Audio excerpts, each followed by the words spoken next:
just so you understand. He delivered an incredible press conference at Maralago this morning. And let me tell you, okay, he is, oh boy, you are not ready. Or you're thinking like, oh, I'm ready. I've heard Trump say a bunch of crazy stuff. Let me tell you, you are not. He is, he's gearing up for some stuff, okay? You should keep a swear jar. Wait, what do you mean? Have I been cursing? I don't think I've been cursing. I've been pretty careful not to. I mean, that doesn't mean I'm never going to curse. I am going to curse. I'm going to curse. But not always.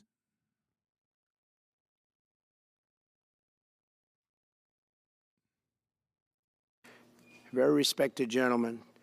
And I'm thrilled to announce today I'll be back in a that second. DMAC will be investing at least $20 billion over a very short period of time into the United States, and they may go double or even somewhat more than double that amount of money. It's a great thing, and I believe he will say that he's doing it because of the fact that he was very inspired by the election. They wouldn't do it without that election. I can tell you a lot of people wouldn't. You saw last week where we have somebody who's going to go from $100 to $200 billion. And we have many other people, and we'll be bringing some of them out. Some of them like to do it somewhat more quietly, and some don't. And they feel so strongly about the country that they want to let people know about it. But it's an honor to have such a great investor investing in our country. The investment will support massive new data centers across the Midwest, the Sun Belt area, and also to keep America on the cutting edge of technology and artificial intelligence. He's very big into the data centers, and that's going to be a very hot item in the coming years, as you know, with AI. In particular, the first phase of the project will be in Texas, Arizona, Oklahoma, Louisiana, Ohio, Illinois, Michigan, and Indiana, those places. And Hussein, I'd love you to come up and say a few words. Thank you very much. Thank you. Thank you. Thank you, Mr. President. It's been amazing news for me and my family when he was elected in November. We've been waiting 4 years to increase our investments in U.S. to a very large amount of money. We are a company operating in more than 20 countries around the world. We have delivered more than 45,000 luxury units and another 45,000 in the pipeline. In data center, we are in 10 countries around the world, in Asia, Europe, and Middle East. And we're very, very excited now with his leadership and his open strategy and policy to encourage businesses to come to U.S. For the last 4 years, we've been waiting for this moment. And we're planning to invest $20 billion and even more than that if the opportunity in the market allow us. But at the moment, we're planning $20 billion in data center, catering for the AI and cloud business for the hyperscalers. Fantastic. Thank you, Mr. Great President. honor. Thank you very much. So nice. And that man knows what he's doing. He knows. So, Hussein, we're going to work with you and make sure everything goes smoothly. We have powers that haven't really been used in terms of environmental. If you invest over $1 billion in the United States, we're going to give expedited reviews to everybody because everyone's afraid they're going to come in and get caught in the quagmire, which is very prevalent in the United States, unfortunately, the quagmire of environmental and various other regulations and rules.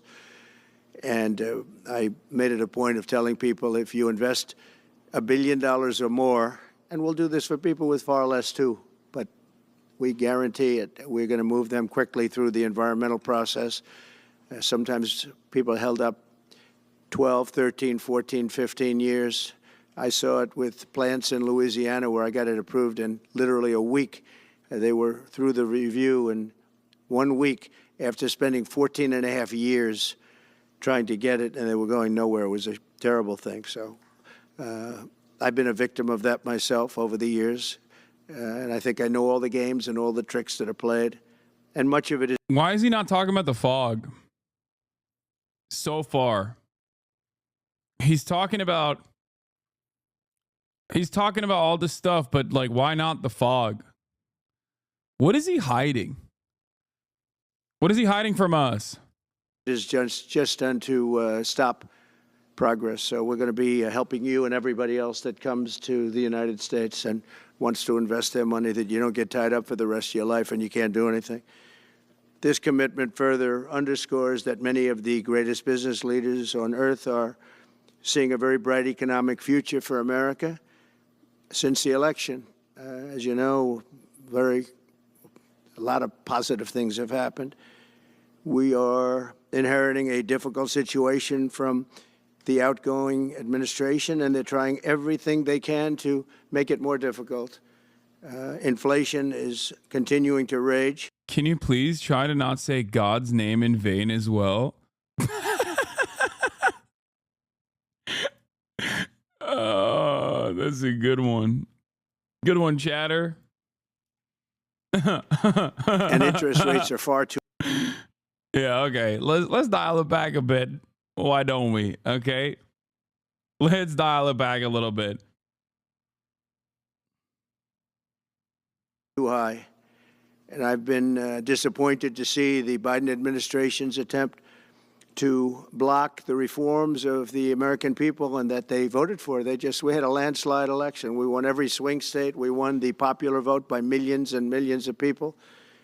Nobody even knows how many people, millions. And nobody even knows how many people we won the popular vote by. It's such a high number that scientists are still trying to figure it out.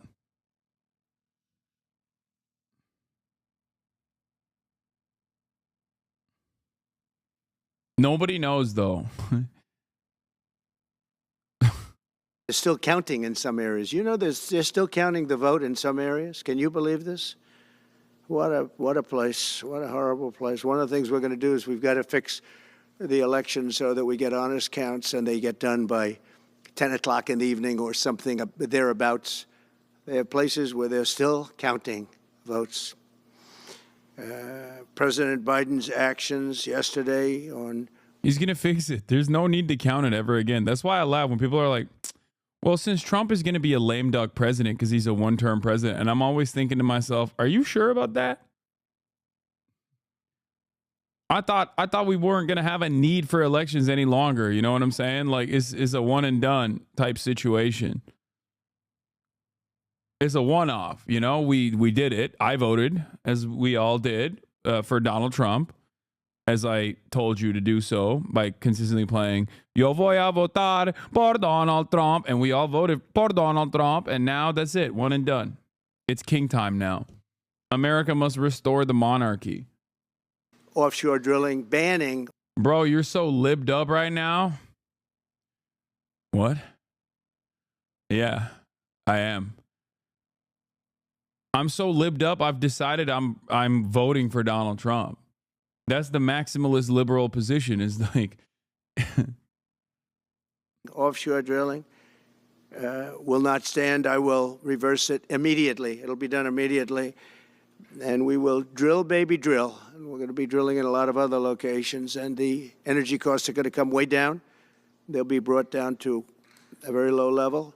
And that's going to bring everything else down. That's what caused it to go up, along with the ridiculous spending on the Green New scam.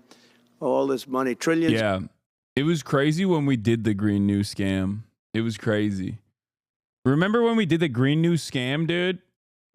And hamburger was made illegal. Nandre was right. Yeah, never mind. This guy's anti-Semitic as hell. Told me he voted for Trump because he made his house cheaper. Disappointed in you. Hasan I'm. Oh, freaking drink regular soda, man. It's because of the sparkling water rant. Of dollars. It's like throwing it right out the window, what they're doing.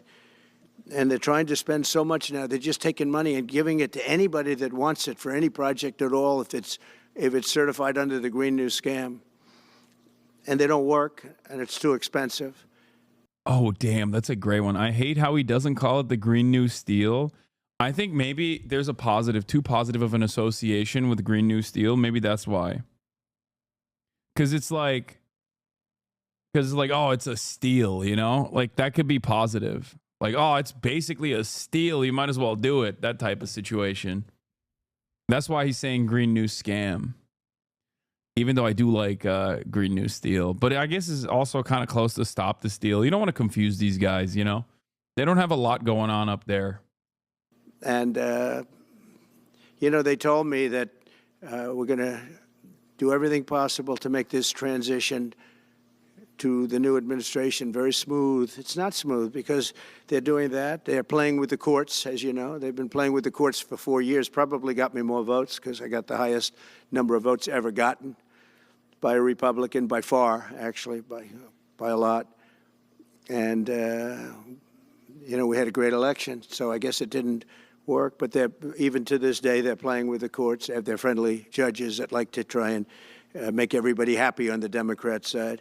It's called lawfare. It's called weaponization of justice, and it's happened at a level nobody's ever seen before. So many. It's true. I defeated deranged Jack Smith. He's a deranged individual. I guess he's on his way back to The Hague, and we won those cases. Those were the biggest ones, and the press made such a big deal out of him. But it's true. He was deranged. He was so deranged, dude. My goat. He won. Teflon Don. Nothing wrong. We did nothing wrong on anything, and the people saw that. You know, when they vote. When a Republican, it's not easy for a Republican. When the Republican wins the popular vote by millions and wins all 7 of the swing states, people said, well, he could win 4.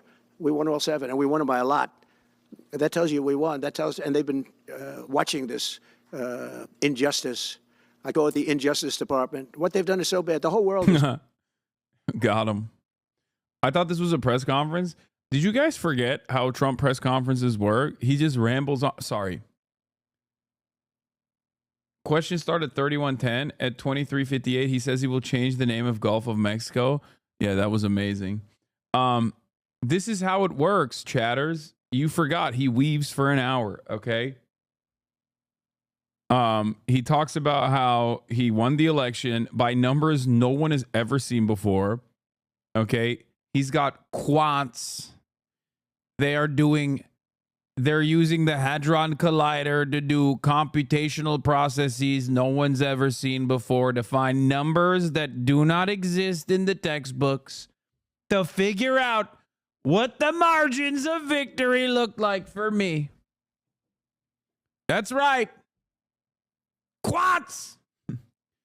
We're using AI to try to figure out the tremendous victory. They still haven't been able to count it. Is so tremendous. Just watch that. And it took work, but it got me a lot of votes because when explained, I mean, we have a judge in New York who's a very crooked judge. I'm under a gag order. I can't even talk about aspects of the case that are the most vital aspects. I'm under a gag. Do you know that I'm the president-elect of the United States of America?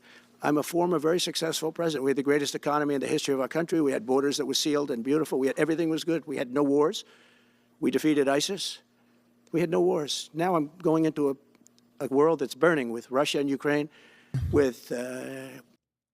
Mr. President, you said you defeated ISIS, and yet there was a ISIS-style attack on the first day of January. What's that about? Israel, you took a look at that attack on October 7th, the attack on Israel, with the horrible way they got out. Not the fact that they got out. I would have been out before them, but we would have been out of Afghanistan with dignity and strength as opposed to looking like a bunch of fools with 13 dead and many, many badly, horrifically injured. Nobody ever talks about them.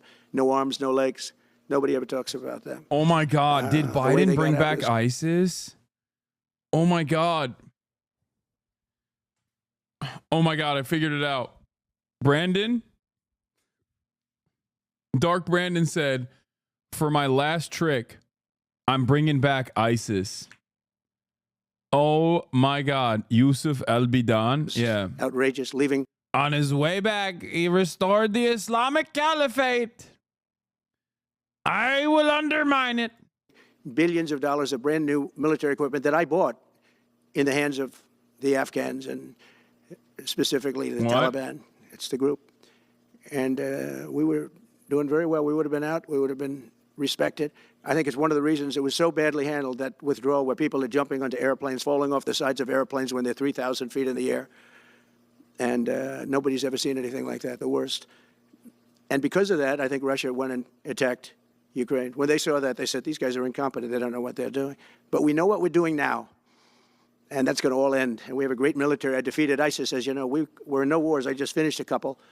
And we got also our soldiers guarding Syria and Turkey. We're in the middle. We had 5,000 soldiers there. Would have been gobbled up with two armies.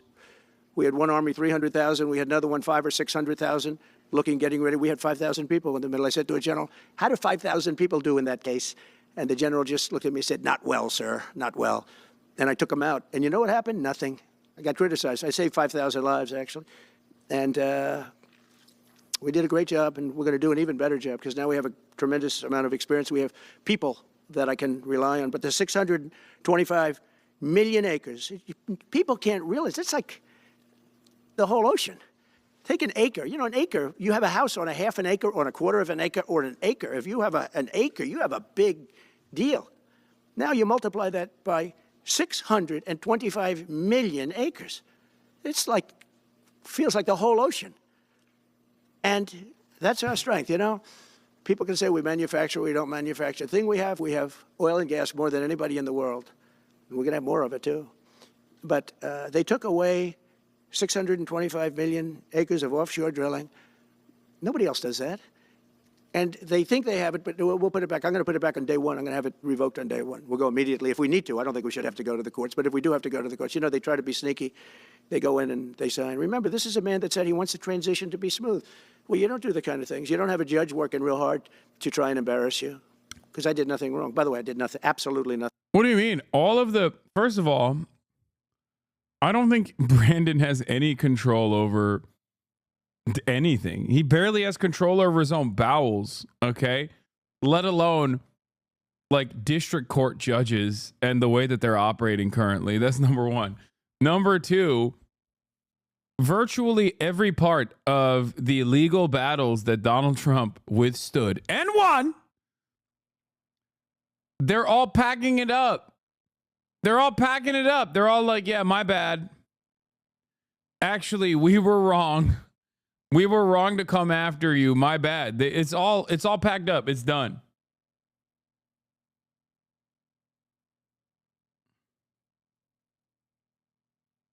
So what is he still complaining about? Nothing wrong. If I did something wrong, I wouldn't be standing here right now because I've won all these cases. Nobody's ever won so many cases as I have against the Justice Department. I mean, Jack Smith had cases all over the place. Yeah, also, this is a good point as well. Dude, I hate liberals so much. They go on and on about how they certified the election for him perfectly and how they followed the rules perfectly, expecting Republicans to acknowledge them. And here Trump is still saying that they're being corrupt. These losers will never learn. 100%. 100%. Like, liberals have been doing victory laps about how good they are. How good they are at certifying elections. Meanwhile, Trump is still over here being like, they're coming after me. We have to kill them. We have to kill all of them dead. I will put them in the machine. I will put them in the contraption. I will harm them. As people were being subpoenaed, lives were being ruined. They were spending everything they had, money. We were helping them out. We had to. They were subpoenaing people that had no idea what they were even talking about. That's a sick group of people. And it was all to influence the election. It was all a fight against a political opponent. We've never had that in this country. We have had that in certain countries. We've had that in third-tier countries. We've had that in banana republics, but we've never had that in a place like the United States. I don't even know if it's been on a small level. I'm sure it has been on a small level, but this was the largest level ever. They brought this moron out of The Hague. He's a mean guy. He's a mean, nasty guy. His picture was perfect because you look at his picture, you say, that's a bad guy with his robe, his purple robe. And he executes people. He shouldn't be allowed to execute people because he'll execute everybody. He's a nut job. But we won all of those cases with him.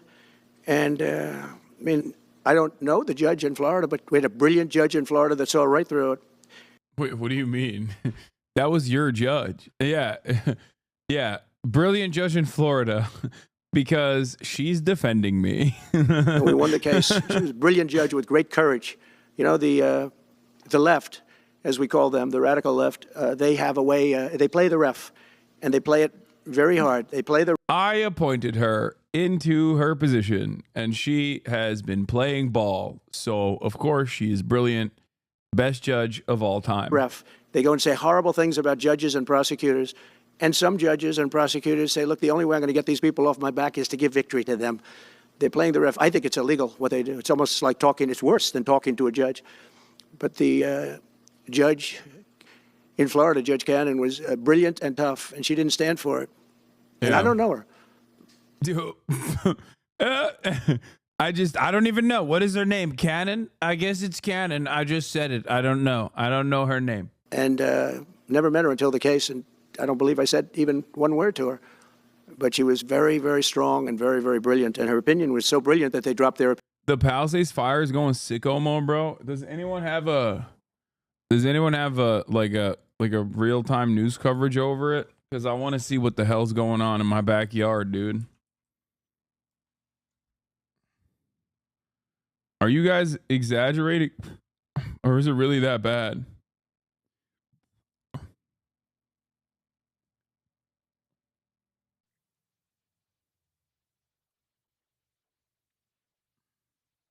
Appeal. They couldn't beat the appeal. So that's what we're up against. So they say we're going to have a smooth transition. All they do is talk. It's all talk. Everything they do is talk. We're going to have a smooth transition. And then they take 625 million acres and they essentially landmark it so you can't ever drill there again. Well, we're going to be drilling soon. We're going to be opening up Anwar. We're going to be doing all sorts of things that nobody ever thought was even possible. But remember when... Yeah, that's how someone literally survived a wildfire. No joke. I mean, I think that's pretty dependent on the situation. I don't think you can survive a wildfire. I don't think you can survive every wildfire by diving into a pool, chatter. No,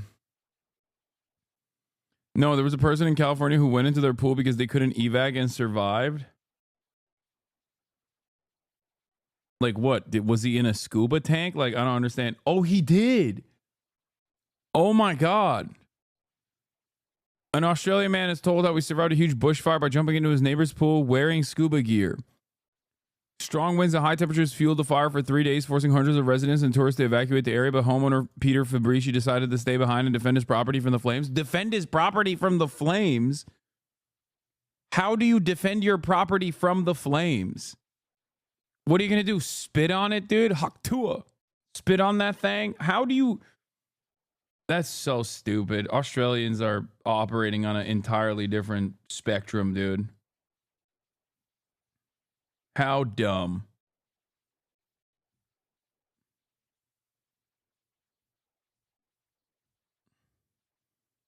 After the 53-year-old made sure his wife was safely away from the approaching fire, he returned to the house and got his scuba gear out to help him breathe in the smoke.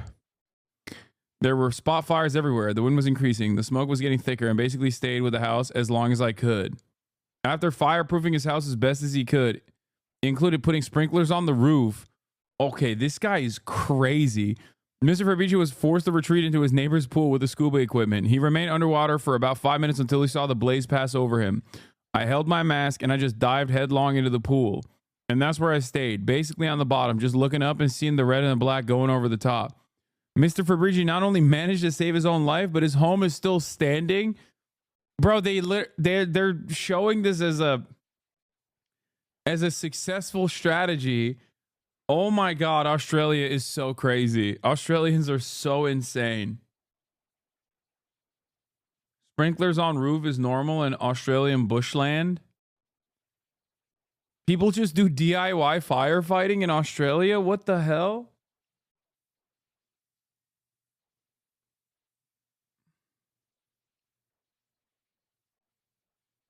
After the fire passed, I stuck my head up at the end of the pool. I had a direct view of our house, and I was just absolutely amazed. There were no flames coming from it. Firefighters are continuing to battle the blaze, but the easing winds and cooler weather raise hopes that they might soon be able to contain the flames.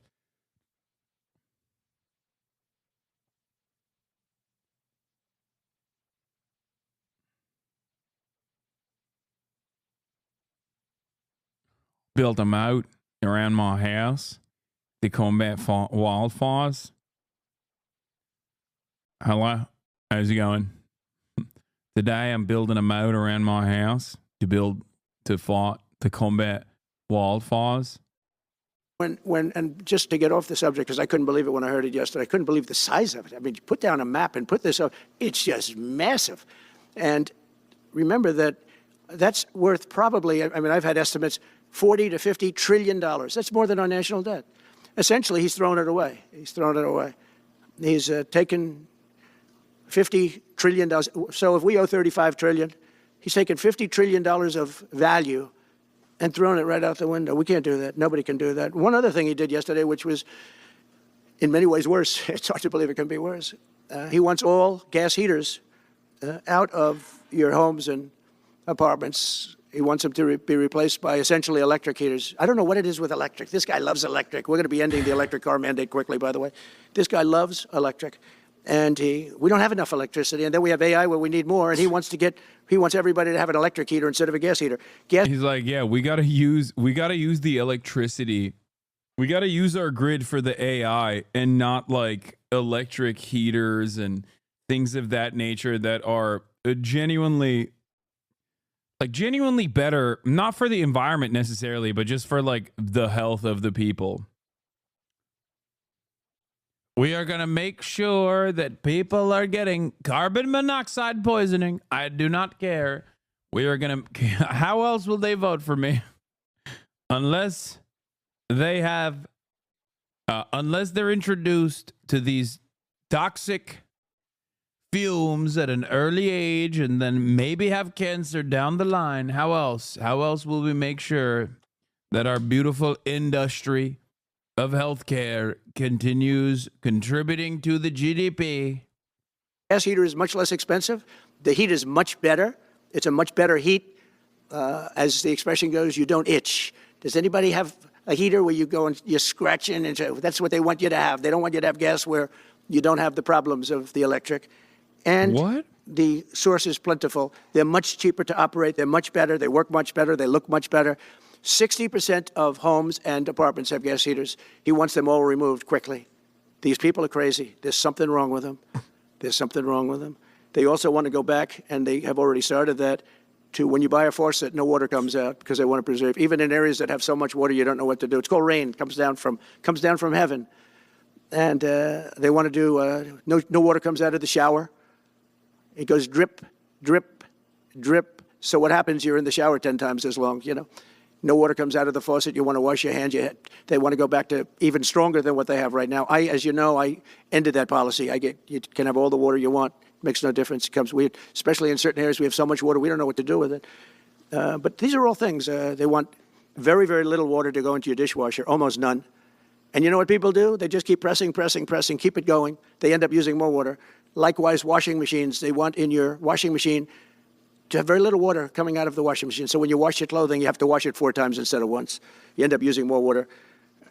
We're a party of common sense, and things that I'm telling you now is really all about common sense. On January 20th, we'll turn the economy around very quickly, because right now when I think of our economy, I think about inflation. That's what we have. We have inflation, I believe, at a level that we never had before. There's never been anything like it. And over the next 4 years, the United States is going to take off like a rocket ship. But really, it's already doing it. If you take a look, just last month, SoftBank announced the $200 billion. I think it'll be 200. He said between 100, and I said, how about making it 200? And he sort of said yes, but let's say it's 100, but it might be 200, right, Brian?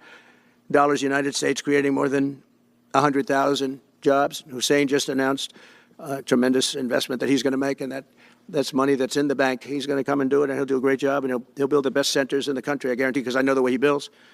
Since my election, the stock market has set records. The S&P 500 index has broken above 6,000 points for the first time ever, never even close. In a single month, small business optimism soared 41 points. It's not a 41. It went up 41 points. And that's the largest in the 39-year history of the group that does it. According to Gallup, the American people's confidence in the economy has just surged to the highest level in history. That's why I have a news conference like that. I take the greatest business leaders in the world. I say, hey, do you want to say you're going to invest the money? They're not looking for news conferences. They're saying, what am I doing here? They go in and they invest money, but it's good to know. Do you think a re-education program is necessary for America at this point? How about education? I think what is necessary is an education program. Like, we can get to the re-education program if people are educated to begin with.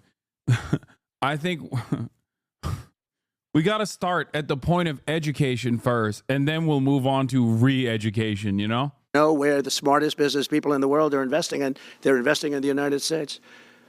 So we've done this all in 2 months of not being there. You know, we haven't been there. And it's pretty amazing. Yeah. And we've America needs like a Fidel Castro style figure to improve the literacy rates, okay? Like that's what we need right now. We need a socialist revolution, like we are in the throes of a fascist dictatorship, and bring literacy to the countryside. You know what I mean? That's what we need. Unironically, that's where we're at in the wealthiest nation on the planet at this point. We think we're going to do some really great things, really great things. We're being respected again all over the world. The Panama Canal is a disgrace, what took place at the Panama Canal.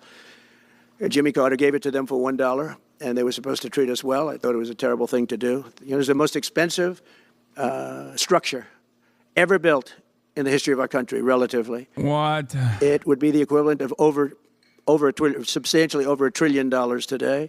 We lost 38,000 people. Think of it, 38,000 people, they died from malaria, mosquitoes. They were unable to stop the mosquitoes. They paid people 5 times more to take the job. Many of those people died. We gave it away for $1. But the deal was that, you know, they have to treat us fairly. They don't treat us fairly. They charge more for our ships than they charge for ships of other countries. They charge more for... He wants to take the Panama Canal. He wants to seize it. He wants to take the Panama Canal. He wants to take Greenland. And he also wants to bomb Mexico. And he wants to annex through economic warfare, he said.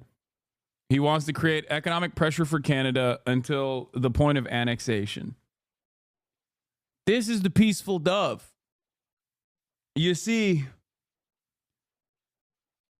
Donald Trump wants to do all of this, but in a peaceful way, okay? Because he's a peaceful dove.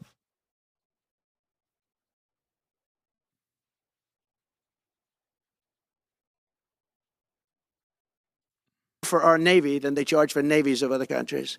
They laugh at us because they think we're stupid, but we're not stupid anymore. So the Panama Canal is under discussion with them right now. They violated every aspect of the agreement, and they morally violated it also. And they want our help because it's leaking and not in good repair. And they want us to give $3 billion to help fix it. I said, well, why don't you get the money from China? Because China. When people say, is he being serious or is he joking? I don't know. I wish I had a good answer for you, man. I don't know. Okay? Like, is it within his capabilities? Is it within the capabilities of the United States empire to be able to potentially overtake by force the Panama Canal? Violate another nation's sovereignty? Yeah, I mean, we've done it.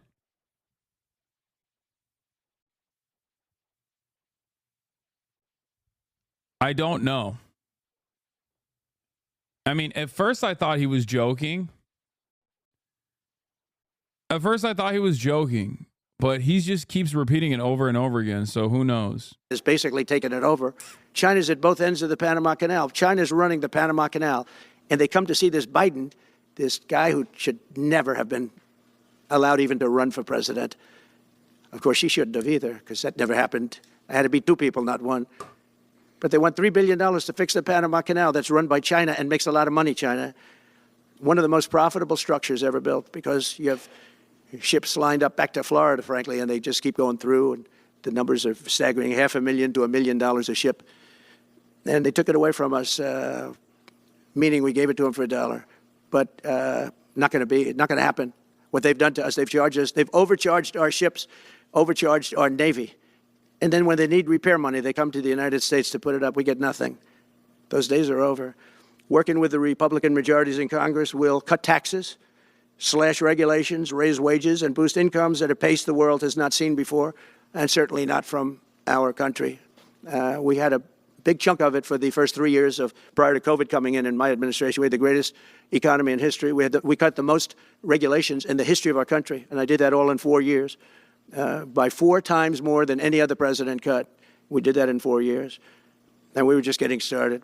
We'll impose new tariffs so that the products on our stores will once again be stamped with those beautiful words, made in the USA. And we are not treated well, as you know, by Canada.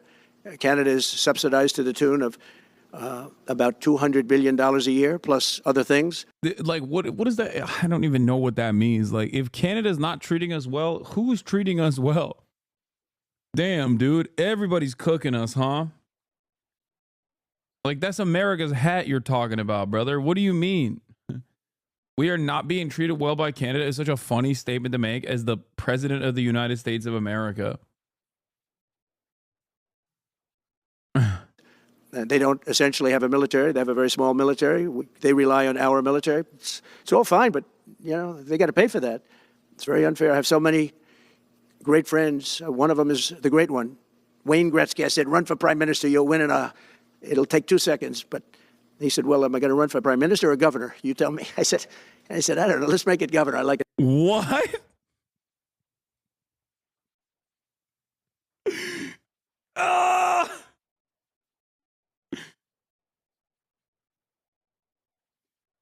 He's saying get Wayne Gretzky to be the governor of Canada and Canada to be a state. God damn. Yeah, he invited Wayne to Maralago and told him to run for governor.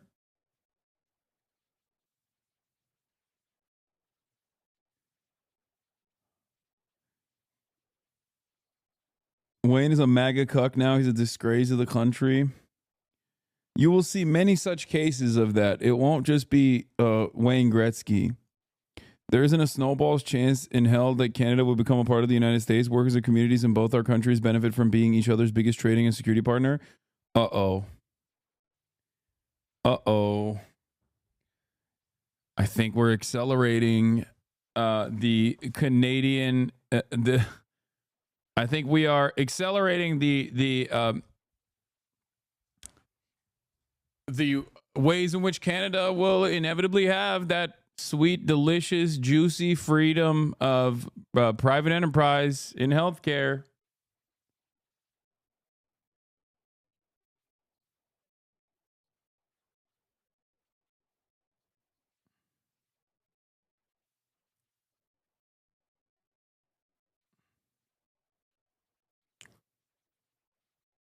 Especially when you got disgraced, now resigned 23rd Prime Minister of Canada, Justin Trudeau, saying this will never happen. Well, it seems like it's definitely going to happen. That's a lock now. Get better. But no, something's going to have to be done. Same thing with Mexico. We have a massive deficit with Mexico, and we help Mexico a lot. They're essentially run by the cartels, and can't let that happen. Mexico's really in trouble, a lot of trouble. Very dangerous place. And we're going to be announcing at a future date pretty soon. We're going to change because we do most of the work there, and it's ours. What is this? Trump supporter featured in Truth Social videos convicted drug offender. President-elect Donald Trump posted a video on his social media platform Monday of a convicted drug dealer purchasing a Make America Great Again hat in Greenland. I am hearing that the people of Greenland are MAGA, Trump's post read. Greenland is an incredible place and that people will benefit tremendously if and when it becomes a part of our nation. We will protect it and cherish it from a very vicious outside world. Make Greenland great again. That's Magaga. Newsweek has reached out to Trump's transition team for comment.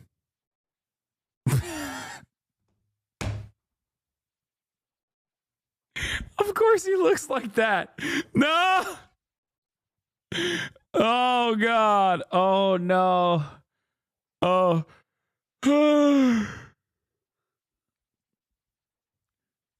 Oh, my God. Oh, no way. The U.S. has considered acquiring Greenland several times in the past, with the most recent attempt in 2019 when Trump first brought up the idea. Greenland's capital, Nuuk, is closer to New York than the Danish capital, Copenhagen. Copenhagen! Donald Trump speaks at Mar-a-Lago, Florida in January 2024. Timmy Zeeb is, in a video posted by Truth Social, is a drug dealer in Greenland. He was sentenced to 4 years in prison in one of the country's largest cannabis cases. I mean, yeah, who cares? He sells. I'm hearing that the people of Greenland are MAGA. My son, Don Jr., and he's going to pardon him. He's going to take Greenland. He's going to turn Greenland into America. And then he's going to pardon this man because of the cannabis crimes that he committed.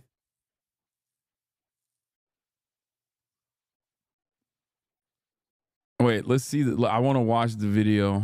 Okay. So, like, if you could tell Trump anything, what would it be? Buy us. Buy Greenland? Buy Greenland. Why do you want Trump to buy Greenland? Because we don't want to be colonized by Danish government anymore. We get ripped every year about... Wait, why does he sound like he's Maori? What the hell is this accent, man?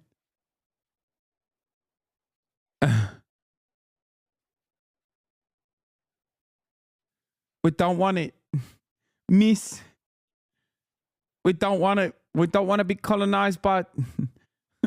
We don't want to be colonized by Copenhagen no more, miss. What the hell? Also, what's up with this universality of hogs? Like, why does he look like 4G auto blow? Like, why do they always have this painted on beard? 4G auto snow blow. Yo, what the hell, dude? The universality of hogs, man. They're turning into the same person. Our minerals from Greenland. We are the richest nation in the world, and we don't get to use it. Denmark's using us too much. Do you like America?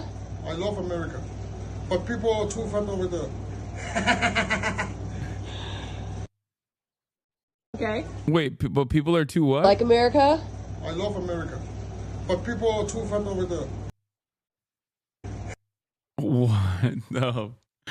What is happening? That's the hog face, man. Isn't that the emote for when hogs are, yeah, hoggers. He's doing the hoggers face.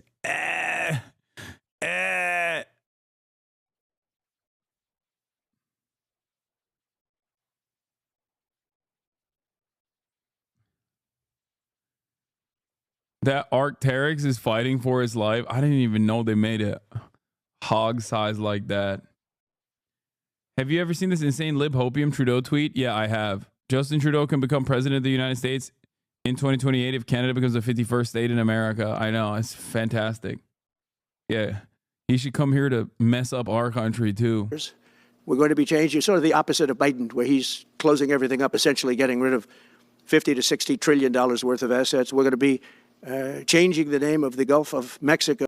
Donald Trump talked to Greenlandic people via phone. Trump calls in to Trump Jr.'s visit to Greenland, makes the argument for why the country should join American territory. And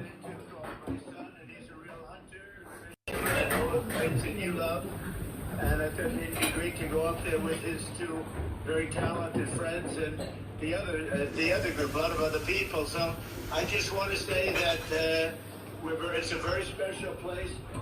It needs security for itself, but it also needs security very much for the world. The location really, you see the people and the ships sailing around, and they're not the right ships, and they're not the ships you want to know about. So we need security. Yeah, they're not the ships you want to know about. Our country needs it, and the whole world needs it. Yes. Oh damn! One of them got real hype, dude. Strategically located. Yeah. It's really imperative. You're right. You guys like that, right? Yeah, clap now. Come on.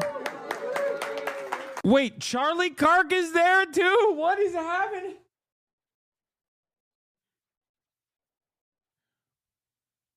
Dude, I don't know enough about I know about the history of colonies, but I wonder if it was like this lame.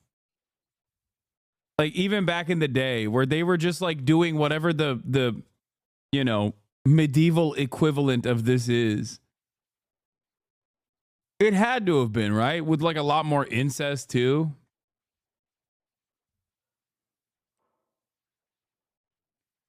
The older I get, the more I realize time is indeed a flat circle, where the more I see people just like analyze things that are happening around them and assume that this is some kind of like heaven sent plague or whatever, and not something that is scientifically traceable.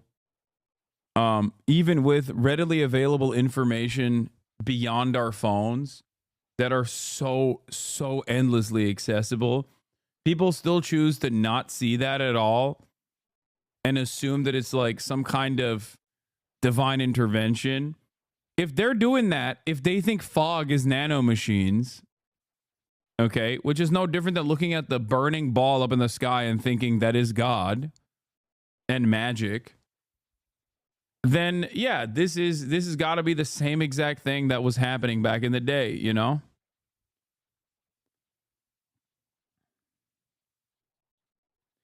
There are things you probably choose not to see as well. What? Yeah, no, you're right. For context, this is like if Joe Biden sent Hunter on a foreign state visit and Hunter invited you to come with him. I know. Yeah. Yeah. Imagine in an alternate universe, Joe Biden is like, "Hey, look alive, Jack. We're taking over the Panama Canal." And then he sends Hunter down there and I'm with Hunter. It's like me and Hunter at Panama being like, "All right, we're taking it over for the Mac attack." Jealous? Yeah, I'm so jealous. Yeah, we're learning a lot. It's been great. Actually, incredibly beautiful place. The people are incredible. The welcome was spectacular. It's pretty amazing. Well, that's great. Well, you go have a good time, everybody, and we're going to treat you well. You know that. And just take care of yourselves. Thank you all very much. See you soon. Be good. Thank you. Yeah, I thought Trump was the great isolationist. What happened? I thought he was America first. How is doing a colonial occupation on Greenland going to improve the lives of all of the many MAGA charlatans that voted for him? I'm having a hard time. This is like, and before you say, "Oh, well, there's bounty there. There's natural resources there." Okay, there was natural resources at Iraq too. That's why we invaded. Did you see any of those benefits? No. American foreign intervention is never done to improve the immediate lives of American citizens. As a matter of fact, it has a negative impact on the lives of the average citizens. Their sons and daughters go out and die for no reason. Go to the Gulf of America, which has a beautiful ring that covers a lot of territory. The Gulf of America, what a beautiful name. And it's appropriate. Oh, yeah, he's changing the Gulf of Mexico and renaming it to the Gulf of America. It's appropriate. And Mexico has to stop allowing millions of people to pour into our country. They can stop them. And we're going to put very serious tariffs on Mexico and Canada, because Canada, they come through Canada too, and the drugs that are coming through are at record numbers. So we're going to make up for that by putting tariffs on Mexico and Canada, substantial tariffs. And we want to get along with everybody, but you know they have to. It takes two to tango. We're approaching the dawn of America's golden age. It's going to be a golden age for America. We have things that nobody else has. We have more natural resources. We have number one. Nobody knew that until I came along. I made us number one. We're number three. I made us number one in a very short period of time in drilling. And you know, you can talk about windmills. They litter our country. They're littered all over our country, like dropping paper, like dropping garbage in a field. And that's what happens to them, because in a period of time, they turn to garbage. Most expensive energy ever. They only work if you get subsidy. The only people that want them are the people that are getting rich off windmills, getting massive subsidies from the U.S. government. And it's the most expensive energy there is. It's many, many times more expensive than clean natural gas. So we're going to try and have a policy where no windmills are being built. You know, off the coast of New Jersey, they want to build like 200 windmills. The people are going crazy. Nobody wants them, and they're very expensive. He hates the windmills, and it's just, entirely because of his own personal agenda in Scotland. God damn, dude. They built some windmills near the coastline of his golf course, and he hates them so much. He hates them so much. It's crazy. Like, obviously it's in line with the whole, I hate renewable energy. We got to go all in on fossil fuels and oil and gas. But I think his like additional smoke for windmills directly stem from his own personal anger. I wrote a paper about his hatred of windmills almost 10 years ago, about his comments 25 years ago. Yeah, he's had smoke for windmills since they created an aesthetic problem for his golf course. Expensive. They don't work without subsidy. You don't want energy that needs subsidy. Energy is a good business. You don't need subsidy. You don't need subsidies? Huh, that's interesting. What about the fossil fuel industry then? Excuse me. What energy production in the United States of America does not rely on billions of dollars of subsidies? What do you mean? What do you mean?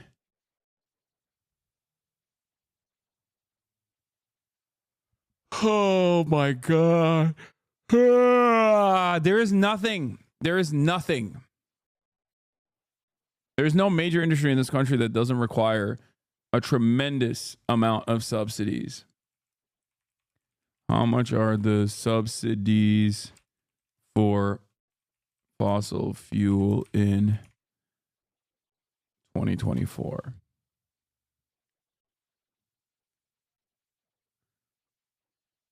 Let's see. No, he's talking about renewables. He's talking about renewables need subsidies. It's bad.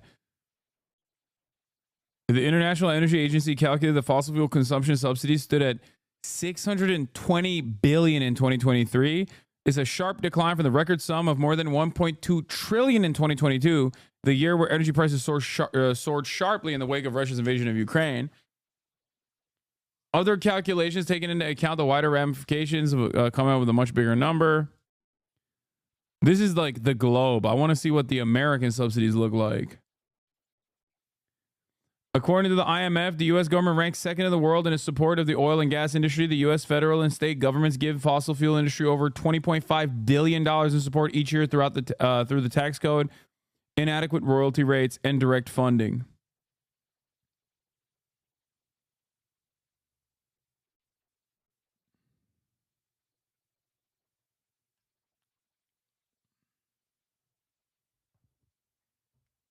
So y'all are paying higher energy prices while those guys got more of your taxes?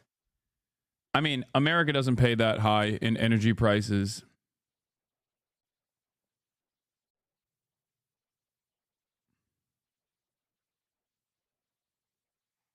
To be fair. In comparison to the rest of the world, I feel like our energy prices are relatively low. This has a good pie chart. Fact sheet, proposal to reduce fossil fuel subsidies. Fossil fuel tax breaks eliminated by the proposed fiscal year 2024 budget. A grand total of $96.9 billion, $97 billion. What? Reform taxation of foreign fossil fuel income is at $66 billion. Repeal expend. No, that's like.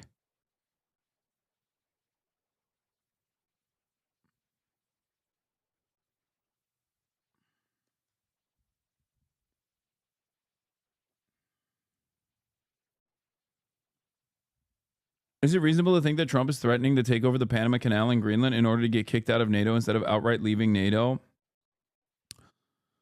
Okay. A lot of people are terrified of Donald Trump leaving NATO and were when he was president, and he didn't do it last time. And I don't think he's going to do it this time either. He'll extract more money from other NATO countries for the security partnership. It's basically NATO is a protection racket that benefits the United States of America. We are NATO. Without NATO, we do not have control over the entire globe. Okay. I'm pretty sure no matter how stupid Donald Trump is, he still understands that reality. And given his track record of backing down from certain things, whenever he gets like a tremendous amount of criticism, or backing away from certain initiatives when it actually harms the bottom line of his big donors, Donald Trump was never actually going to go against NATO. NATO is profoundly important for the military-industrial complex, and Donald Trump understands how important that is. It's also very important for continued American imperialism around the globe. But when you build these massive towers, and they're 25 stories tall, 40 stories, they have one 70 stories tall. The blades, they take 3 ships to ship them. It's crazy. They're dangerous. You see what's happening up in... What are the benefits of being subscribed to you? You can avoid ads at the top of the hour, even though I don't run them anymore. But you can act like you're avoiding them. You can send me links. You can use the emotes all around the website. What else? You can avoid like certain slowdowns and stuff like that in the chat every now and then. You can get subscriber access on the Discord as well. And you get to support the stream, the broadcast. This is the #1 revenue stream for the broadcast. This is the only revenue stream for the Hasanabi broadcast, really. That's it. Israel spends 5% and is in a constant state of war. Russia spends 6% while at war with Ukraine being supplied by NATO. 5% spending would basically mean war with Russia, or it is, again, a stupid negotiation tactic for a ridiculously high starting bid. May Poontang, thank you for the 10 tier 1 gifted subs, allowing 10 people to no longer see the ads, even though everyone can no longer see the ads.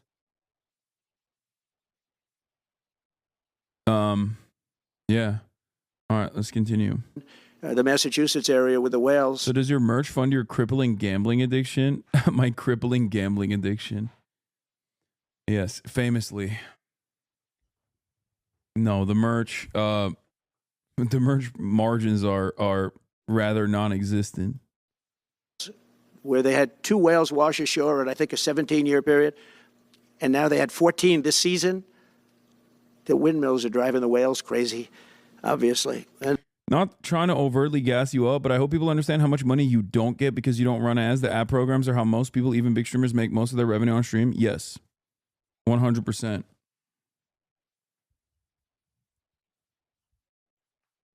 And they had actually... Zylax, thank you for the 100 gifted subs. God damn. Over, I think, 125 or something over a number of years. And we don't want that to happen. It's a disaster. It's amazing the way a true environmentalist would say, oh, we love wind. It sounds good, but that's about where it ends. You know, after 10 years, you have to redo them. And what happens is they don't do that. They let them stand and they rust, and they say, because of the environment, I'm not a believer in this, but they say you can't, because it's a certain fiberglass, that the blades cannot be buried in earth, that's an environment. So what do you do with them? What do you do with them? Yeah, famously, fossil fuels are not notoriously polluting the environment, whereas the disposition or the discarding of windmill turbines is what is like really ruining the planet. That's what's famously fossil fuels, no pollution, clean coal, baby, clean gas, clean oil. Not disposition, disposal. Sorry. And I don't know if you've ever gone to Palm Springs, California, or any of these places where you have long-term windmills standing. They're a disaster. They're rusting, rotting, closed, falling down. This is as you enter Palm Springs. And they put new ones next to them because nobody wants to take them down, because why should they take them down? It's very expensive to take them down. And you can't do anything with them because the blades, you can't bury them because of the environmental protection. We'll look at that. Doesn't make sense, but that's what they say. So we are at the beginning of a great, beautiful golden age of business. And I think we're also at a golden age of common sense, because everything I'm saying to you, from a simple water faucet that doesn't allow water to come out appropriately, to all of the other elements of what we do, thank you for what the we're 5 going to gifted do, subs. to take $50 to $60 trillion off our country's balance sheet because some man that has no idea what he's doing, he has no idea. You know it, I know it, the Democrats know it. What they did is a crime by allowing that to happen. And I'll bet you, if you asked him today, how much acreage did you submit? Essentially, did you destroy? You destroyed the economic viability of drilling in the ocean.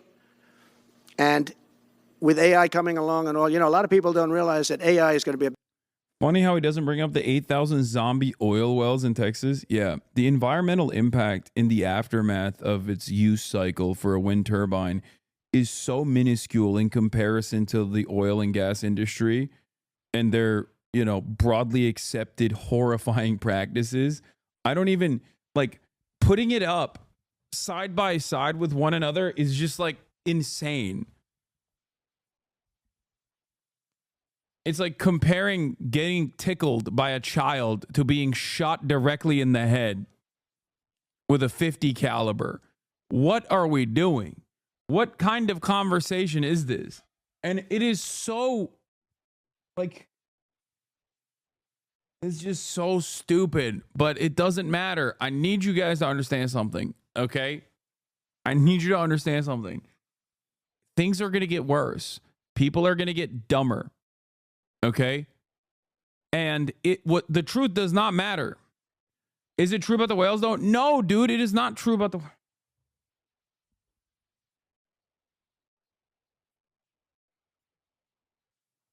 Scientists have found zero link between the mass die-off of whales and the wind turbines, and the speculation is that it's most likely climate change that's contributing to whales committing suicide by higher numbers rather than the wind turbines.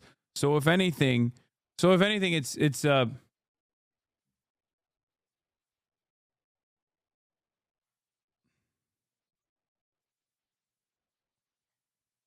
yeah, if you worry about the whales, you should worry about the sonar instead.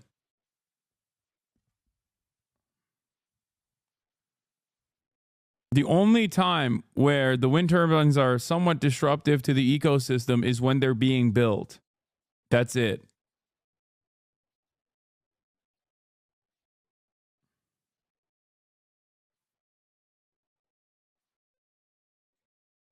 a big thing, but you'll need double the electricity at least that we have right now. So right now we produce electricity for many, many different things. AI is a very big deal in terms of the future. China is already building electric facilities, big, bold electric facilities. And you know how they're being fired up? With coal. They're being fired up with coal. And we're going to build bigger and better ones. People like Hussein that are doing the same thing as he is. I'll bet they don't do it as well because I know how he does it, but they're doing a lot of things. The problem is they can't get their permits because I say build the plant with the building. So with the structure, build the plant, because if you're going to grid, the grids are old. So they said, that's a great idea. In other words, build your electric facility alongside of your plant. And you could have extra output if you want, because once you build it, you can make it larger pretty inexpensively. You could have extra output, which you'll sell to the public, but build it with the plant, and people are loving that idea. So we're going to have a lot of fun making America great again, and it's going to happen, I think, very, very quickly. It's already happened. So I would say this, and this has been pretty openly reported by the news. There's never been anything like what's happened in the list since we won the election, a couple of months since we won the election. The whole perception of the whole world is different. People from other countries have called me. They said, thank you. Thank you. The perception of the whole world is different. We're going to have to settle some big problems that are going on right now. We're going to have to settle up with Russia, Ukraine. That's a disaster. I look at numbers every week, the number of people being killed in that war. People don't know, mostly soldiers now. But the towns have been obliterated. This was a Biden fiasco that he got as that should have never happened. If we had a real president, if we had a president that knew what he was doing, Russia would have never, ever gone in. But they did go in, and we have a mess. The cities are all blown up. The people have largely left. And the soldiers are killing each other at levels that haven't been seen since the Second World War. So we'll have to get that one straightened out, too. That's a tough one. Much tougher than it would have been before it started, I can tell you that. A deal could have been made just by an average deal maker. Deal could have been made on that. So thank you all for coming. We'll take a couple of questions. Yeah. Go ahead, please.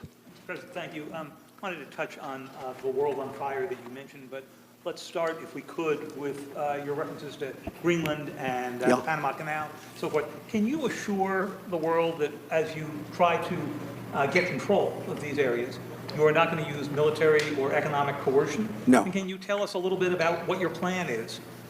Are you going to negotiate a new treaty? Are you going to ask the Canadians to hold a vote? What is the strategy? Yeah, I can't assure you, you're talking about Panama and Greenland. No, I can't assure you on either of those two. But I can say this, we need them for economic security. The Panama Canal was built for our military. I'm not going to commit to that now. It might be that you'll have to do something. Look, the Panama Canal is vital to our country. It's being operated by China. China.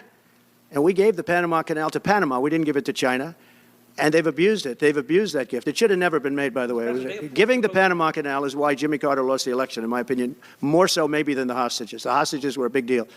But if you remember, and nobody wants to talk about the Panama Canal. I think that Donald Trump is not exactly a student of history. Okay? And I think the only reason why he knows about the Jimmy Carter situation is because he did the thing with Netanyahu, a similar thing with Netanyahu. That's what I think.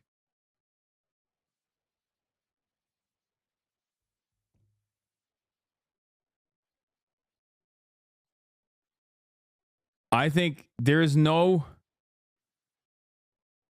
other reason for this man to know anything about Jimmy Carter, okay? Bold of you to assume he's a student of anything. I mean, I'm saying he's not. The only thing he's a student of is he's a student of the streets, okay? The school of hard knocks, where he got an A+, baby. That's right. The art of the deal, more like art of the steal. Yep. Green New Steel. I don't even know what I'm saying anymore. Okay. Canal now because, you know, it's inappropriate, I guess, but because it's a bad part of the Carter legacy. But he was a good man. Look, he was a good man. I knew him a little bit, and he was a very fine person, but that was a big mistake. Giving the Panama Canal to Panama was a very big mistake. We lost 38,000 people. It cost us the equivalent of $1 trillion, maybe more than that. Probably the most expensive, they say it was the most expensive structure, if we call it a structure, which I guess you can, ever built. And giving that away was a horrible thing. And I believe that's why Jimmy Carter lost the election, even more so than the hostages. Those two things. If I could just talk on Ukraine and Iran, the two negotiations you'll be heading into. On Ukraine, you said considering military force to acquire Panama. Wait, what? Trump invites us to reimagine our communities and see national borders as artificially drawn lines. Oh my God, is he about to hit the Giannis Varoufakis line? Borders are a scar on the face of the earth. To acquire Panama and Greenland, are you also considering military force to annex and acquire Canada? No, economic force. Because Canada and the United States, that would really be something. You get rid of that artificially drawn line, and you take a look at what that looks like, and it would also be much better for national security. Don't forget, we basically protect Canada. We lose in trade deficits. We're losing massive. We don't need their cars. You know, they make 20% of our cars. We don't need that. I'd rather make them in Detroit. We don't need the cars. We don't need their lumber. Dude, everyone is so woke. Everyone's a liberal, dude. He's like, borders are artificially drawn lines only when I want to annex our neighboring sovereign state. Oh, dude. He's Mr. Border Wall. What do you mean? I thought, wait, even this guy's dropped the whole wall aesthetic. The party realignment is here. MAGA communism now. MAGA communism forever. That's right. I'm saying it. ACP was right. Jackson Hinkledink was right, dude. He said no borders, abolish class, abolish currency. We are looking at a future of a moneyless, classless, borderless society. We have massive fields of lumber. We don't need their lumber. That's wild. No wall equals no border. He's at least consistent. What is Jesse Waters saying about it?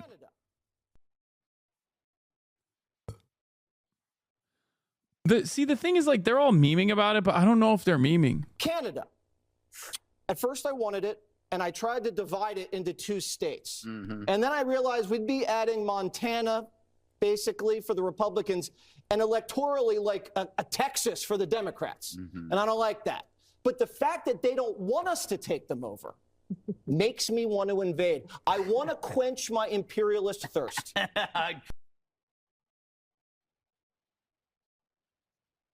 Like what? I can't tell if this is, I feel like they're still joking about it, but they're so stupid and so bloodthirsty. I honestly don't know if they are joking. Just before, it's a lot more complicated now. Much more complicated. Do you believe? Because it would have never started. Right, but it has started. Well, not only started, the cities are largely knocked down. So you've got what you've got. At this point, would you, to hold on to leverage in dealing with President Putin, would you make a commitment to the Ukrainians that you will keep supporting them during the negotiations? Well, I wouldn't tell you And if that were the would case. you make a commitment to provide a security guarantee if they do enter into an armistice or a ceasefire along the lines that the French and the Germans? So, a big part of the problem was Russia for many, many years, long before Putin said you could never have NATO involved with Ukraine. Now, they've said that that's been like written in stone. And somewhere along the line, Biden said, no, they should be able to join NATO. Well, then Russia has somebody right on their doorstep, and I could understand their feeling about that. But there were a lot of mistakes made in that negotiation. And when I heard the way that Biden was negotiating, I said, you're going to end up in a war. And it turned out to be a very bad war. And it could escalate. That war could escalate to be much worse than it is right now. They can never join NATO. Well, my view is that it was always understood. In fact, I believe that they had a deal, and then Biden broke it. They had a deal, which would have been a satisfactory deal to Ukraine and everybody else, but that Biden said, no, you have to be able to join NATO. And that's always been, and nobody knows more about NATO than I. Years ago, when I first started this, I didn't know too much about NATO, but I got it right anyway. I said, they're taking advantage. I'm the one that got, and the Secretary General was here, as you know, 2 weeks ago, saying that if it weren't for me, NATO wouldn't even exist right now, because I raised from countries that weren't paying their bills. At that time, 28 countries, 20 of them were not paying their bills, 21 to be exact. They weren't paying, or they were paying a very small portion. And I raised over $680 billion. That was the number he gave, by saying, if you don't pay, we're not going to protect you. And as soon as I said that, the money came pouring in. But Obama could have said it. Other people could have said it. Bush could have said it. Nobody said it but me. I took a lot of heat. They said, oh, that's a threatening statement. Well, they weren't paying their bills. I said, we're not going to protect you if you're not paying the bills. So in a true sense, I saved NATO, but NATO's taken advantage of us. And one of the problems that I have, and I've said it openly, I said it to President Zelensky, Europe is in for a tiny fraction of the money that we're in. Now, whether you like that situation or not, Europe is much more affected than the United States. We have a thing called the ocean in between us, right? Why are we in for billions and billions of dollars more money than Europe? And, they're a similar size, a little smaller, but they're a similar size economy as the United States when you add them up. And yet Europe is in for a small fraction of the number the United States is in. Now, Biden could have called them up during the term. That's what I did. I said, you have to pay your bills. And they all, one stood up. I won't say who. You'll probably have it because the papers, the media hated to report on it. But a prime minister stood up from a country, a famous meeting of 28 nations with no press, no anybody in the room. He stood up. He says, does that mean if we don't pay our bill, and at that point it was 2%, it should be 5%. It should be 5%, not 2%. But at that point it was 2%, but many people didn't pay. Some people didn't pay anything. But many people were way, including Germany. Germany was at less than 1%. You're going to press for 5%? Well, I think NATO should have 5%, yeah. Well, you can't do it at 2%. I mean, at 2%, every country, if you're going to have a country in a regular military, you're at 4%. I think they should be, they're in dangerous territory. I think it should be, they can all afford it, but they should be at 5%, not 2%. I'm the one that got them to pay 2%. But a gentleman stood up, a prime minister stood up, and he said to me, sir, could I ask you a question? You're saying we have to pay our bills. If we don't pay our bills, will the United States protect us from Russia? I said, if you don't pay, you mean you're delinquent? He said, yes. He said, if you're delinquent, we will not protect you. I took a lot of heat. I think out of all the stuff he's saying, the one that he wants the most, bro, I don't know. I genuinely don't know. It's hard to figure out what they're memeing about and what they're being serious about and what they will actually genuinely attempt to do. Like, there, you got Greenland on the one side, you got the Panama Canal on the other, and you got Canada. And I truly don't know.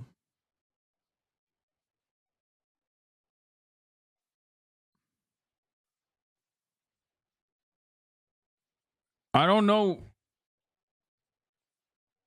Then, of course, they're talking about the whole situation with, NATO.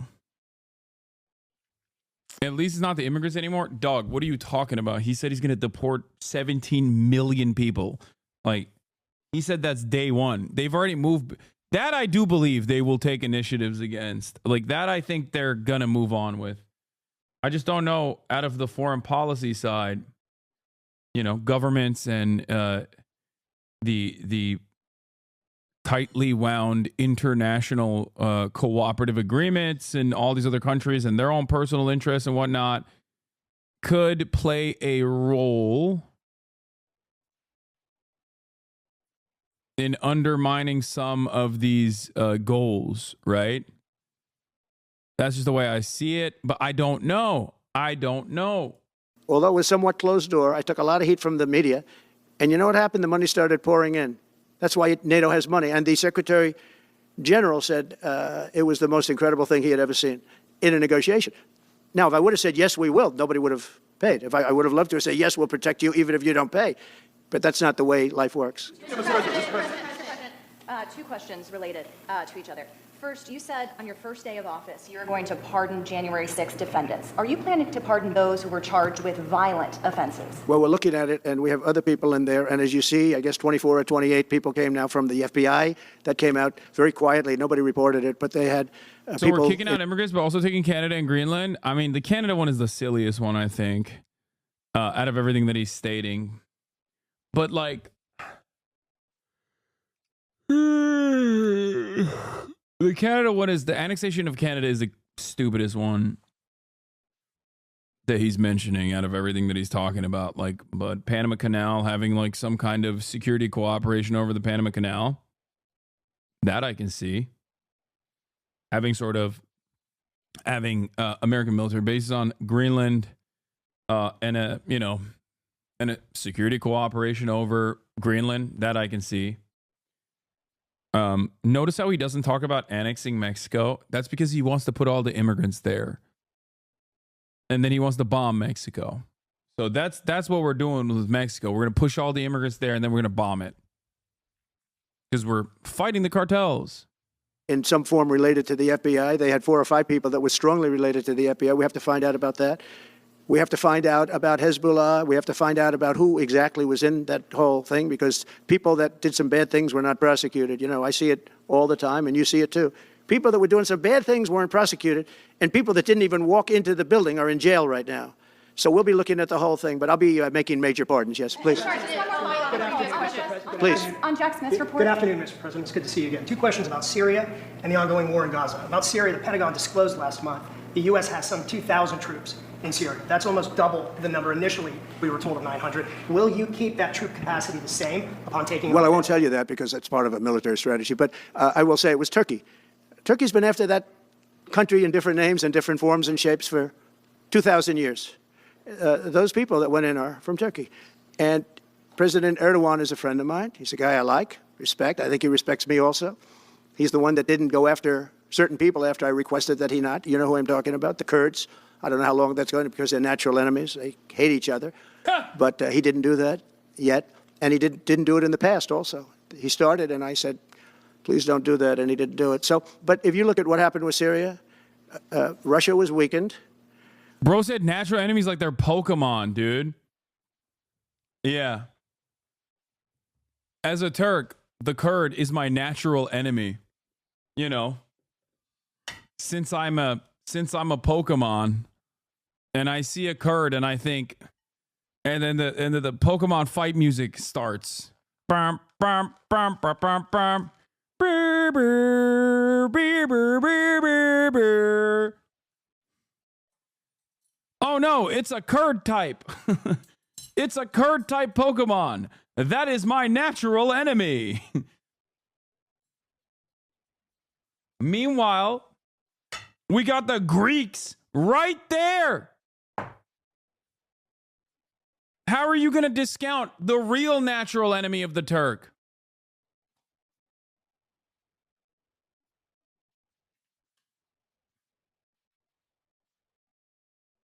Turkish people are the first to recognize that if a Kurdish person was like, oh, lahmacun is our food too, they'd be like, yeah, that's right. But God forbid they hear an Armenian say that. Let me tell you, okay? If the Kurds were like, baklava is our thing, Turkish people would be like, yeah, that's fine. But if a Greek said that, oh my Lord. The area is treacherous. There are far more natural enemies. You understand me? Iran was weakened, and he's a very smart guy. and he sent his people in there through different forms and different names, and they went in and they took over, and that's the way it is. I'm sorry, I don't mean to interrupt you. Do you have concerns about HTS taking control of By the way, I Syria? have the envoy here. Is that in the back? Standing with my son, Eric, is Steve Witkoff, who's just got back from the Middle East, and he's done a fantastic job. He's a great deal maker. I said, what we need there is a deal maker, because nobody makes a deal. We have people that understand where the rivers are and where the meets and bounds are, but they can't talk. They can't make deals. Steve's done a great job. I just want to thank you, Steve. You've been working endlessly for months, and he's working specifically on the hostages, trying to get them back. Well, that was my second question. Is Hamas Steve, come up for a second. Maybe you might want to say a couple of words. Sir, I didn't I know Steve was going to be here, actually.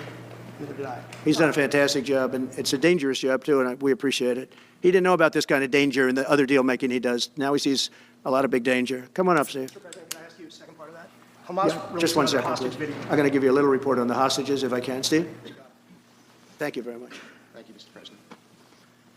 Wow. Well, I think we're making a lot of progress, and I don't want to say too much because I think they're doing a really good job back in Doha. I'm leaving tomorrow back to go to Doha, but I think that we've had some really great progress, and I'm really hopeful that by the inaugural, we'll have some good things to announce on behalf of the President. I actually believe that we're working in tandem in a really good way, but it's the President, his reputation, the things that he has said that are driving this negotiation. And you know this motherfucker got the job because he has a Maralago membership, okay? I'm sorry. This is the most... I don't know anything about this dude. I don't know nothing about his background. This is the most Maralago dentist guy I've ever seen, okay? Looking like a fish out of water. Like, yeah, that's right.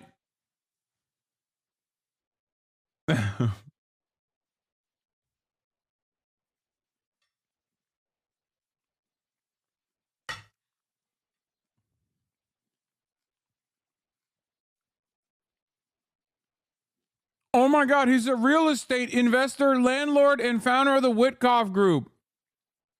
Oh my God. Wait, what's his experience?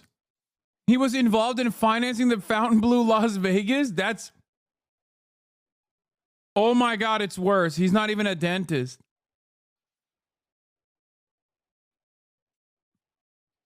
Oh my God. On September 15, 2024, Witkoff was playing golf with Trump at Trump International Golf Club in West Palm Beach, Florida, when the suspected assassination on Trump was attempted. Oh my God.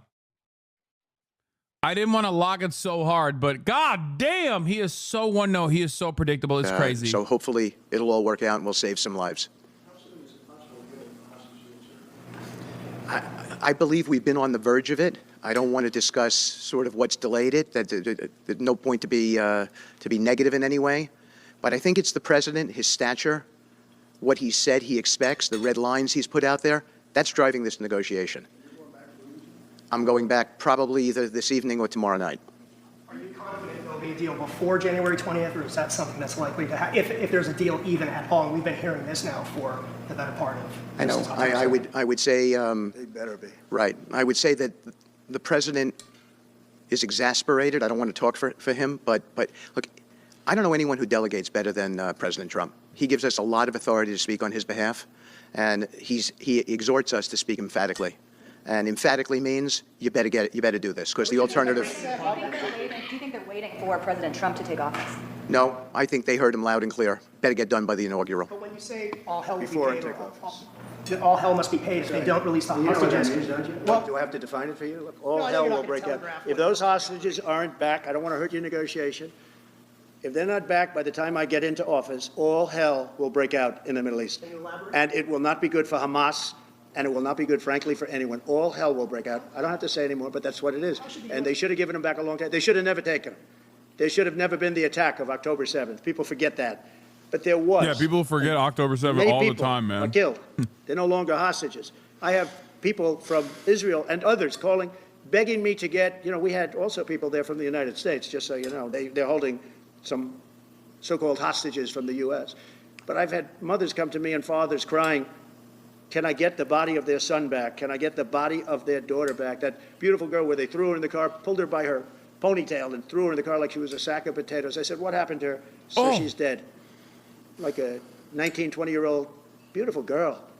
And the way they treated her. And I just say it this very simply. Steve's got a job to do. He's a great guy, great negotiator, great person. They respect him over there already. It's what we needed over there. We have people that know everything about the Middle East, but they can't speak properly. They don't know. He's a great negotiator. That's what I needed. I could have sent that gentleman right over there, Hussein. He's a great negotiator. There are people, they're rare. Great negotiators are very rare, like a great surgeon. But we have the right person. But I tell this, I don't want to hurt the negotiation. If the deal isn't done before I take office, which is now going to be 2 weeks, all hell will break out in the Middle East. Okay? Thank you, Mr. President. You've done a great job. Thank you. God, I love how much he loves 40 peace, police man. officers were injured by rioters on January 6th. Will you pardon anyone who attacked a police officer? Well, you know, the only one that was killed was a beautiful young lady named Ashley Babbitt. She was killed. And there was actually somebody else that was killed, also a MAGA person, but people don't give it 100% credibility. I'm going to find out about it, and we're going to find out. But Ashley Babbitt was killed. She was shot. She had never been shot. She was shot for no reason whatsoever.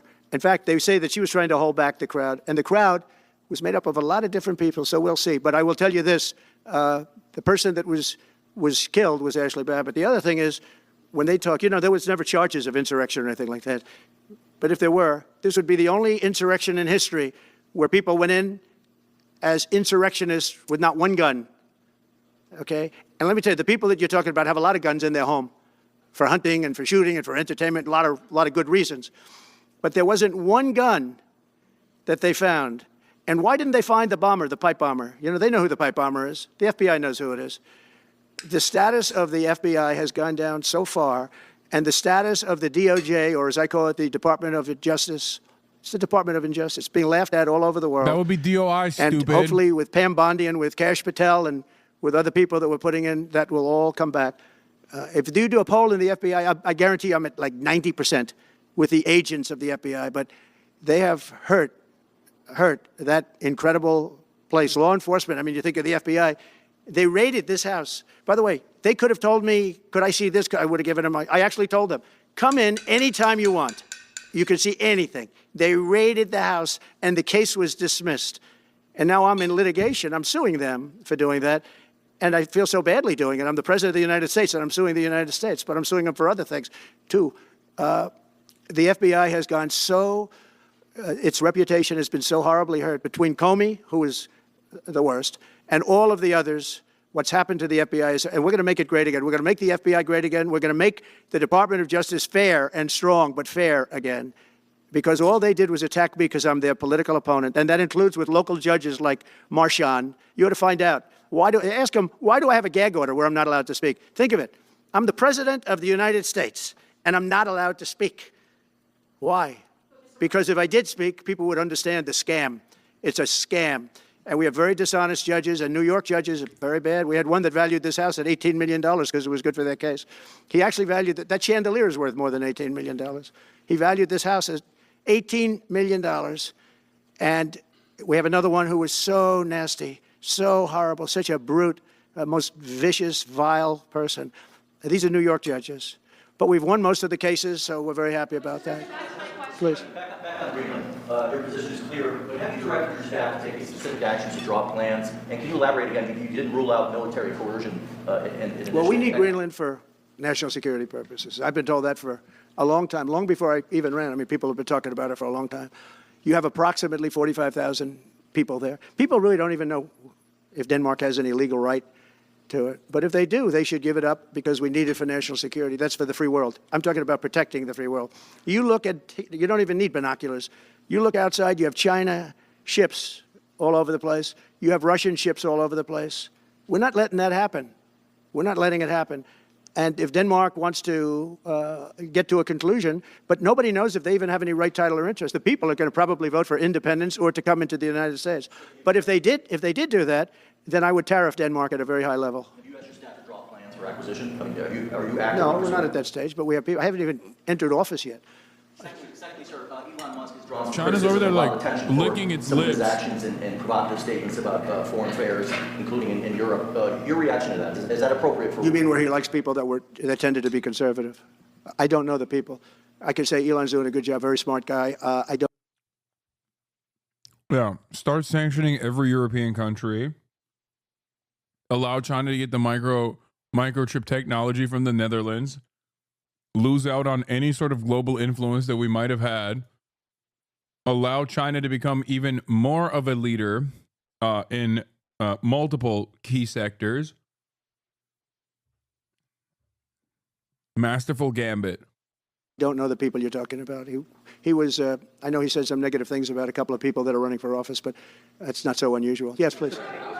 I wanted to ask you about Ukraine and Putin. How soon do you anticipate going to meet with Putin to discuss the Ukraine situation? Well, I can't tell you that, but I know that Putin would like to meet. I don't think it's appropriate that I meet until after the 20th, which I hate, because, you know, every day people are being, many young people are being killed, soldiers. You know, the land is very flat. And hundreds of thousands of soldiers from many hundreds of thousands from each side are dead. And they're laying in fields all over the place. Nobody to even collect. There's landmines all over. It's a disaster. But it's very flat. It's great. It's farmland. And it's very flat. And the only thing that stops a bullet is the human body. And the human body is stopping a lot of bullets. What does that have to do with anything?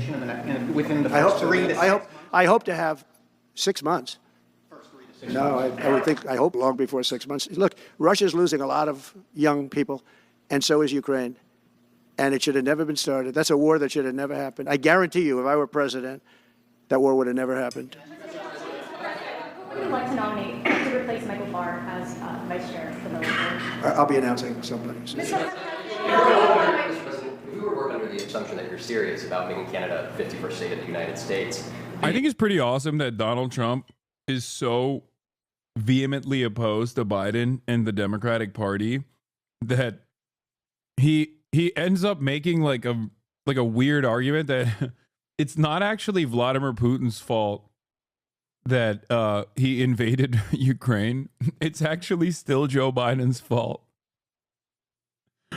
It's not actually Hamas's fault that they did October 7. It's actually Joe Biden's fault that October 7 happened. He's not even hitting the American enemies. Our foreign adversaries are violent and awful narratives that you normally would hear from any other American president, because he's so obsessed with being like, no, it's the Democrats. It's dope.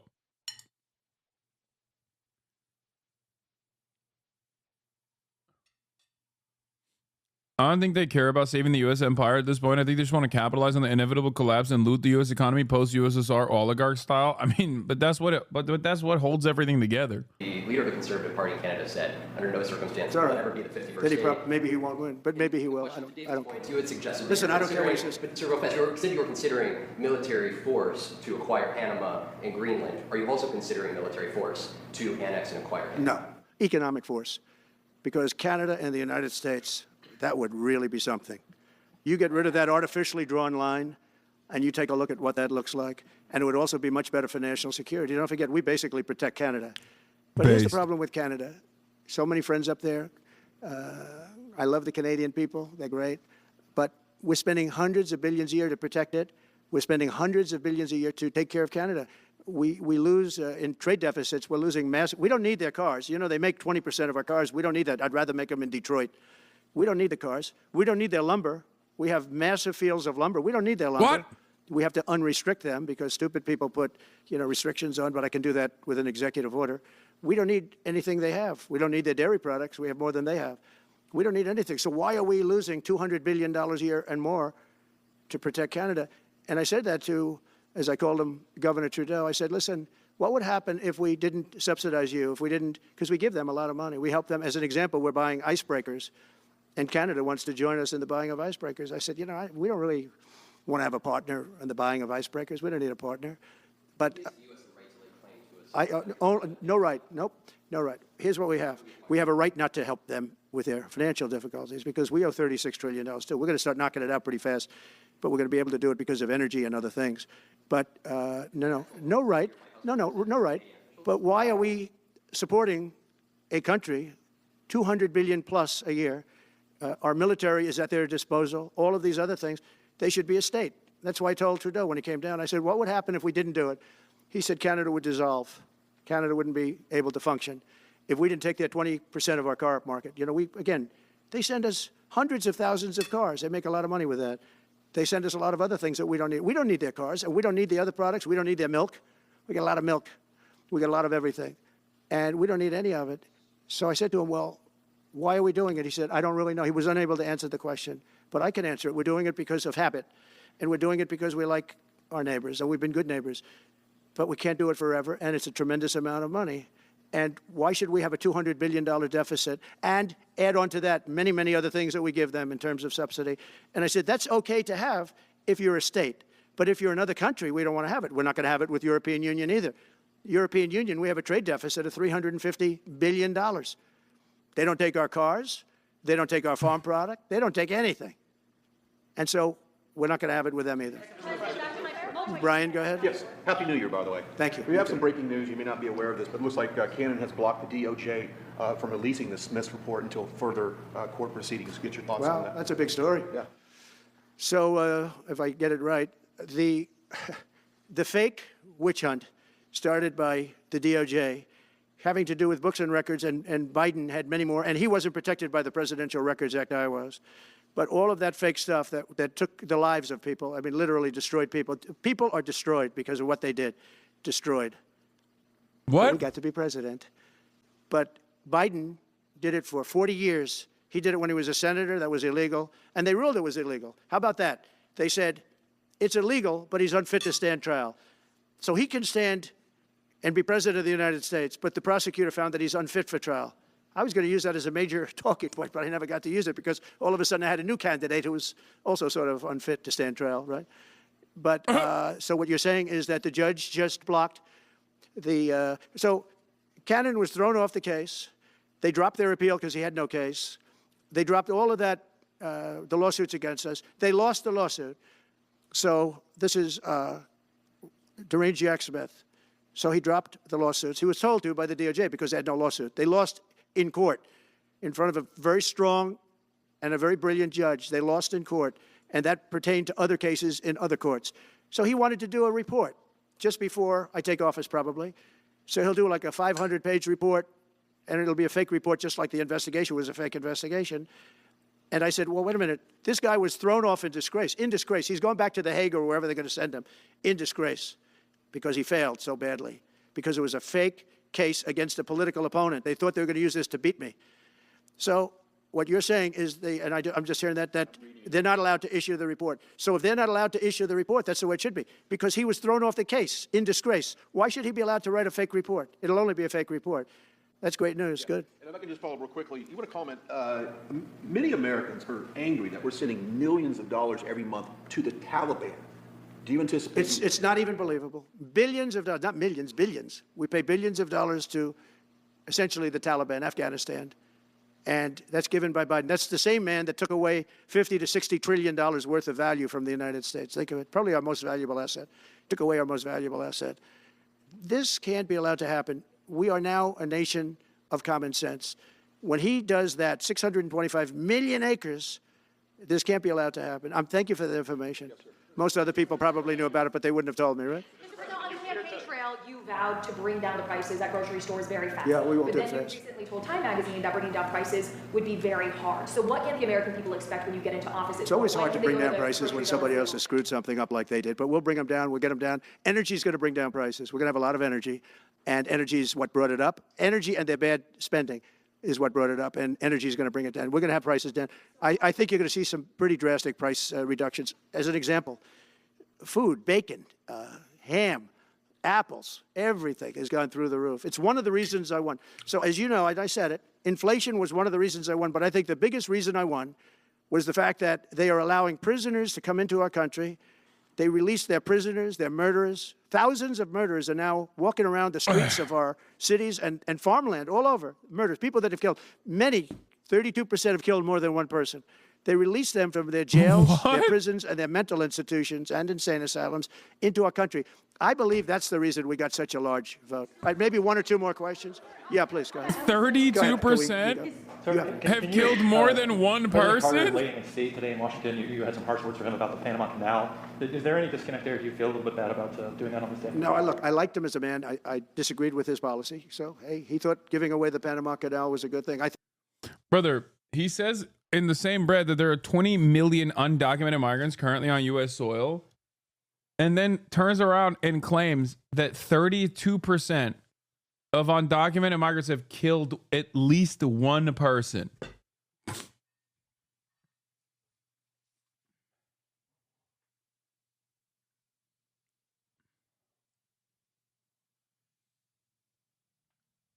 Like, what he's describing is what he's describing is mathematically impossible. Okay? Let's say it's 30%. 30%. That's 22 million, 2 million times 3, 6 million. That means 6 million undocumented migrants have killed more than one person. Okay? That's at least 6 to 12 million people that have been murdered by undocumented migrants in a country where the total population is 330 million. COVID killed 1 million plus, and that was devastating. Can you imagine?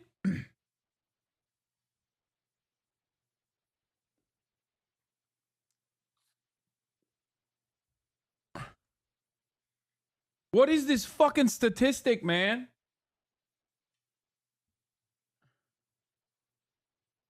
No, he said that 32% of the murderers killed more than one person. Oh, he's saying that out of the undocumented migrants that murdered people, 32% of them killed more than one person. Okay, that actually makes a lot more sense. Because there's what? 29 cases yearly of homicide and manslaughter. No. There's 29 cases of yearly of homicide or manslaughter from undocumented migrants. 29, 20. I mean, 29. Not 29,000, not 2,900, not 290, 29. So yeah, maybe 30% of 29 were actually people that ended up killing more than one person. 20, 29. Okay, shut up. Don't make fun of me. I'm stupid. You're not allowed to make fun of me anymore because I'm stupid. I think it cost him the election. That and the hostages. I actually think that was a bigger factor because that's a deal that just should not have been made. But again, this was a question that was asked of me. I didn't bring it up. I didn't want to bring up the Panama Canal because of Jimmy Carter's death. But people don't bring it up. But, you know, you and other people have asked me about it. No, it's a deal that I was very strongly against. I was a young guy when this took place. But just why would we spend all of that money, lose 38,000 people to malaria, the mosquito? They were dying.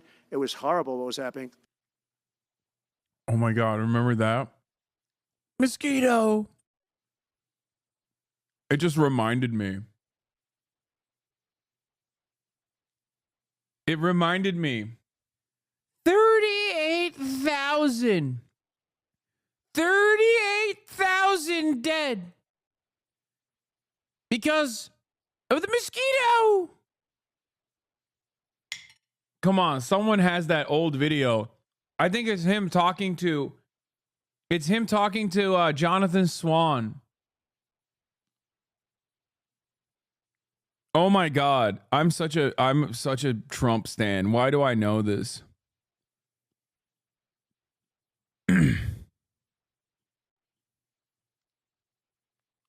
You don't remember this Trump?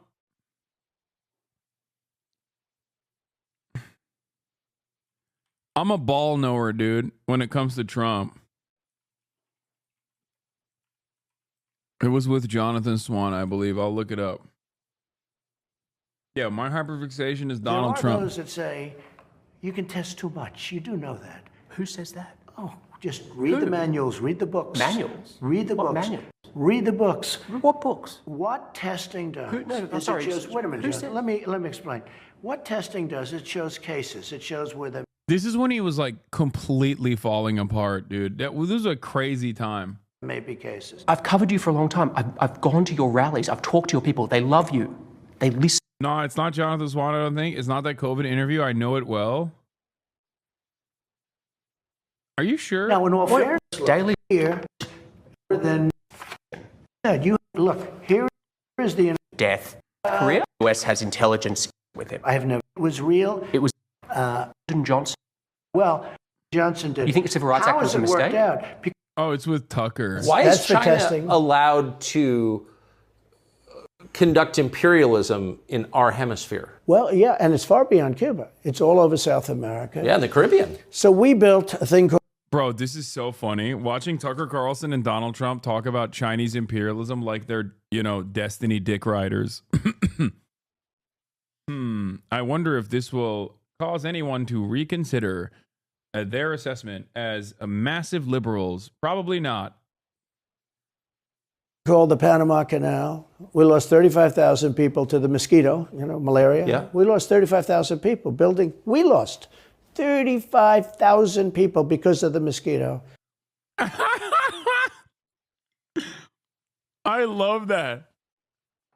Where he just like increasingly gets funnier and funnier. We lost 35,000 people because of the mosquito. We lost 35,000 people to the mosquito, malaria. Yeah. We lost 35,000 people building. We lost 35,000 people because of the mosquito. Vicious. They had to build under nets. It was.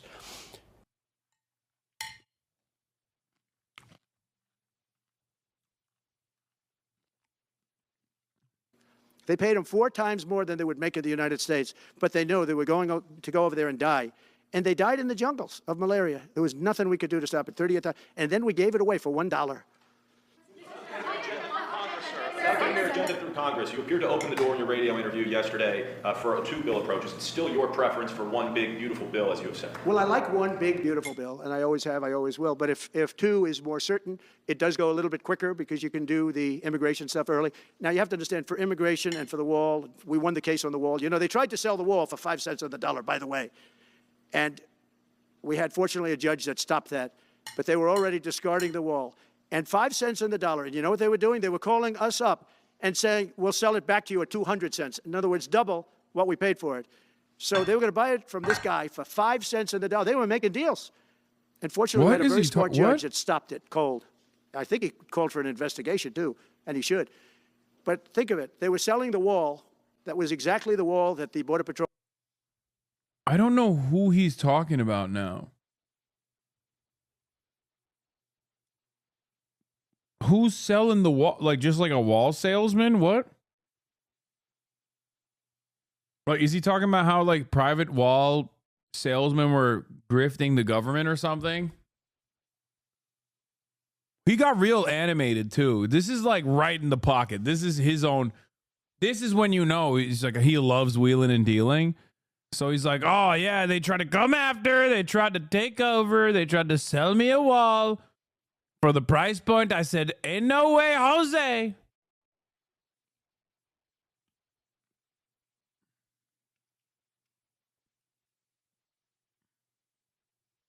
Wanted. That was designed by them. Steel, concrete, rebar, exactly as they want. Very, very heavy steel, very powerful steel, hard to cut. Very, very heavy, 7,000-pound concrete, which is a very strong concrete. Everything was top of the line. Very expensive. Would be double what we paid for it then, 6 years ago. But let me just tell you, they were selling it for 5 cents on the dollar to people, and those people were calling us, asking us to pay them 200 cents because it's a good deal because we can have it immediately. And you know what immediately is? Just leave it in place. No, the papers haven't written that, though. It's so funny. He's just going real estate mode. He just went real estate developer mode in the middle of a 1-hour Mar-a-Lago press conference. Randomly, he locked in and went into developer mode. He's like, they're trying to get me. the raw materials are so expensive. These guys are crazy. What are they doing? It's like the president should not be this deeply involved with one singular aspect of the American government's broad network of affairs. Okay.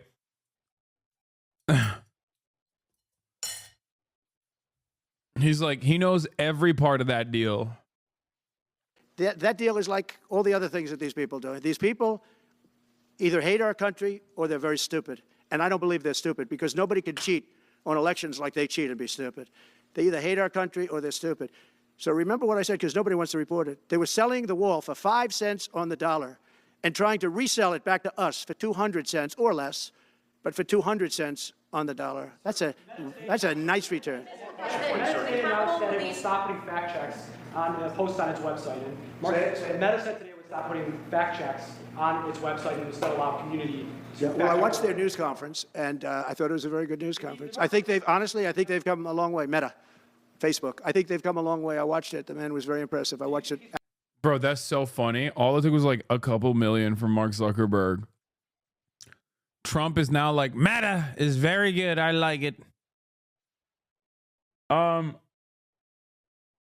I will be talking about that in a little bit, but you need to understand. Facebook already was like a right-wing, an incredibly right-wing network, obviously. It's an incredibly right-wing platform. That's where all the grandparents are. But I think it's important for people to recognize that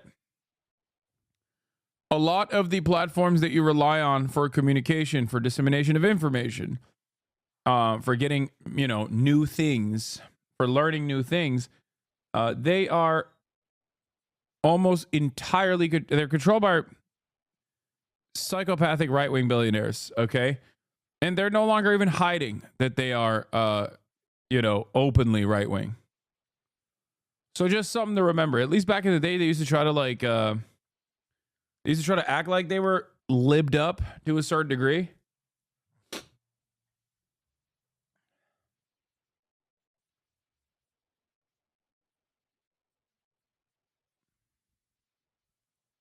And it's gone. Even the aesthetics are gone. Even the optics are gone. That's how that's how thoroughly liberalism has been defeated. Yes, this is on 1.25 speed, by the way, chatters. Of course, Donald Trump can't speak this fast. China's Ministry of Industry and Information Technology announced Tuesday that the country will implement a superfast 10 gig optical network pilot projects in certain cities and regions in 2025. Oh my God, dude. Oh my God. They're pooping on us, chat. They are pooping on us. China is farting on us, dude, every day. Every day that I am alive.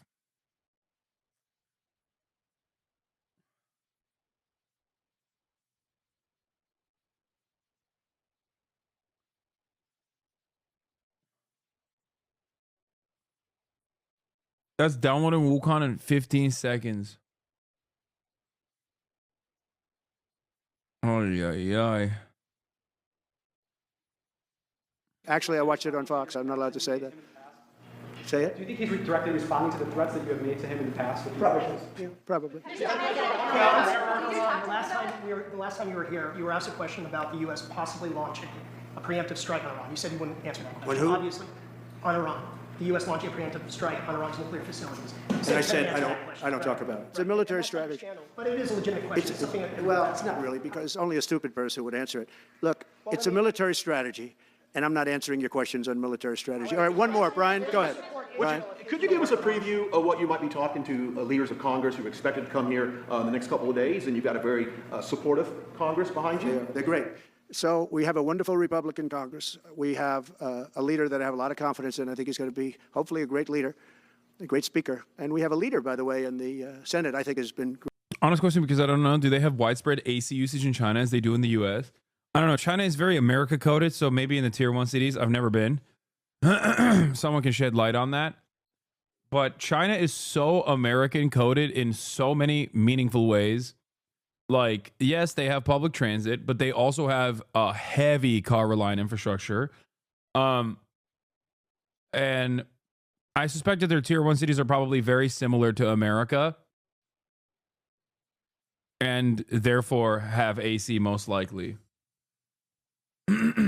Great. John Thune has been doing a fantastic job. Have you even But it been goes to through the China? House. No, I haven't. That's what I just explained. I don't. We got very good public transit. I know. I said that they have very good public transit, but they also have like a web of you know, super highways and things like that First. too. And the question is whether or not we do the 2 bills or 1 bill. And, you know, look, I can live either way. I like the idea of the one big bill, but I can live either way. But they'll be coming down. The senators also will be coming down. And then ultimately we'll be meeting in the White House in a few weeks. But right now this is the winter season. You know, they sort of call this the winter White House. It was built, I don't know if you know this, Marjorie Meriwether Post and E.F. Hutton built this. It was the greatest of all the estates in our country. And I saved it, and I got a lot of credit for saving it. Most of these big, great houses have been knocked down in Palm Beach. Just about all of them, actually. And they, you know, you'd build 10 mansions on one site, but we saved it. But this was built as the Southern White House, and she gave it to the government. And by the way, Jimmy Carter gave it back. He said it's too expensive for the United States. So I didn't realize that. I was just told. Actually, Jimmy Carter, Nixon was through Watergate. He came down. Nixon came here once, and he thought it was incredible. But he had a thing called Watergate, if anybody remembers that. And so he had other things on his mind, to put it mildly. And Jimmy Carter felt that it was too extravagant for the country. So fortunately for me, he gave it back to the foundation, and I bought it from the foundation. On reconciliation, some Republicans saying in trade for a massive bill that you and they share the interest in, they want to see big spending cuts. Do you agree with that? Well, I'm okay with spending cuts. I like spending cuts. Just I'm on the record for spending cuts. And the debt ceiling was given to us. It shouldn't have been, but it was put in our lap. And what I want in terms of debt ceiling isn't the ceiling. I just don't want to see a default. That's all I want. I never talked about spending more money necessarily than all I want to see is no default, because nobody knows what would happen if there was a default. It could be 1929 and it could be nothing, but that was put into our lap, and it shouldn't have been, but it was, and so we'll handle it. But debt ceiling is not about raising a lot of money. It's really just about extending it. I just want to see an extension. Mr. President, sir, on immigration. How much can you do by executive order, are you planning to do on executive order when it comes to immigration? And how much do you want Congress to tackle this issue? And also on day one, well, I had the safest border in the history of our country by far. You remember the famous chart that I brought down. I love that chart very much for a lot of reasons. But I have the safest border by far in the history of our country. And when I took it over, it was a mess. Nothing like it is now. This is 10 times worse. When I got elected because of the border the first time, and I think I got elected largely because of the border the third time.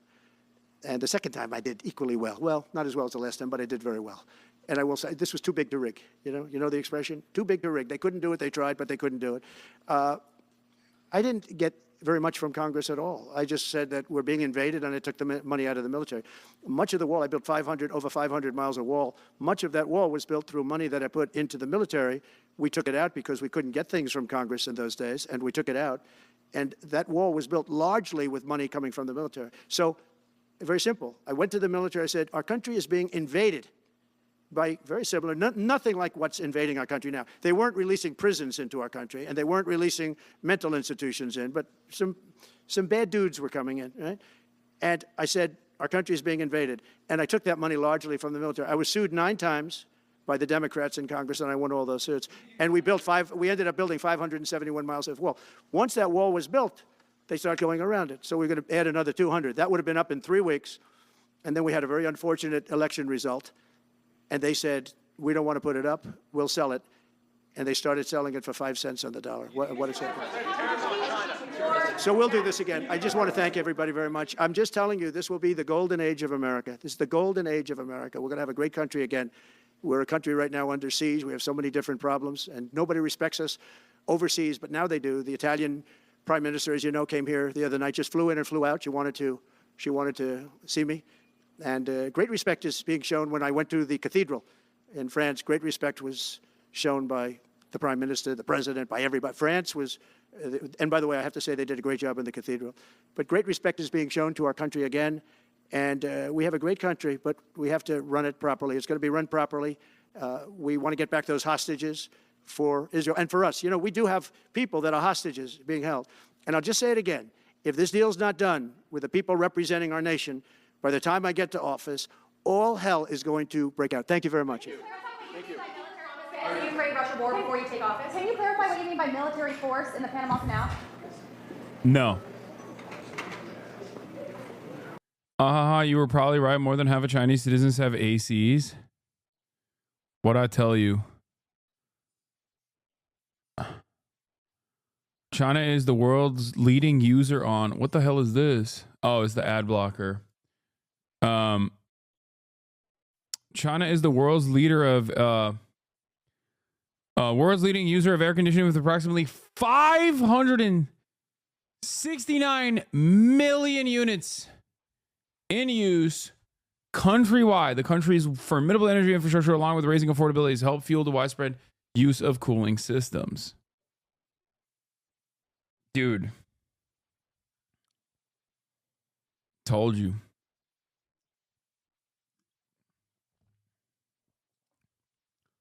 $90 of US homes have AC. Only 60% of Chinese homes have AC. Yeah. Have you been to Europe? My point is, China is so American coded. Like, they're such Ameriboos in many ways that it wouldn't shock me.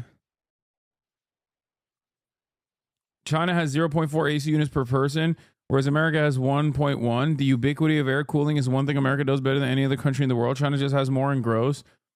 There are people that live in Phoenix, Arizona. I know.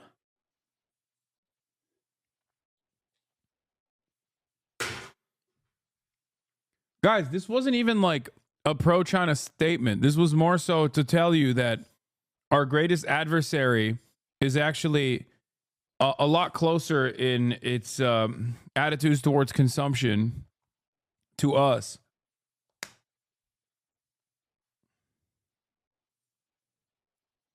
That's all I was trying to say. That was over an hour of Donald Trump giving a news conference, answering questions, and giving us some new information. Unlike Eurocucks, unlike the Eurocucks that love to live in the heat for some weird reason, our Chinese counterparts are quite similar to us. About what he intends to do, or at the very least, is not ruling out when he takes office, including not ruling out a military invasion to conquer Greenland, the Panama Canal, and perhaps the annexation of the country of Canada. There is a lot more to discuss.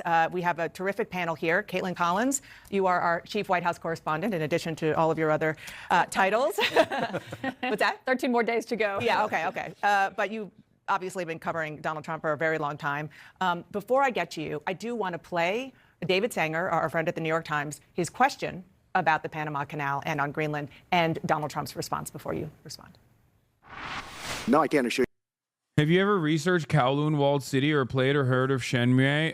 Yes to both, and I'm actually kind of obsessed with Kowloon Walled City. And I wish I was around. I wish I was around when it existed. I would have loved to visit.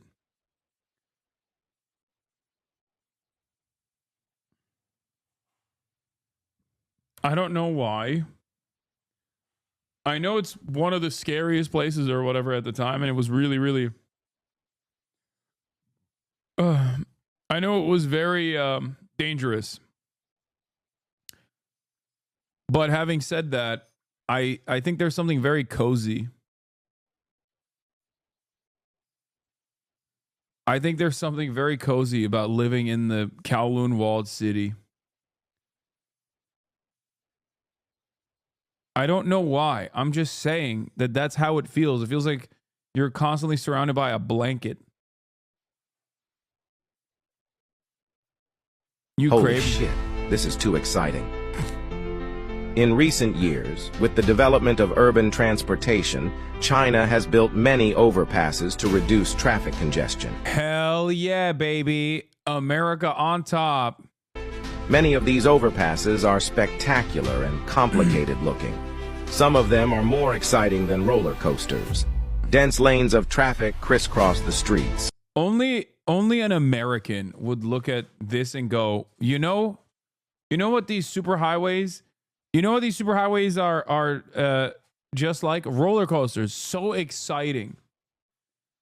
I'm sorry, this is the worst kind of autism to have, okay? Trains are like the highest level of autism you can have that's good. But if you're Like, if you're invested in superhighways, like if you have superhighway autism, like you are the worst.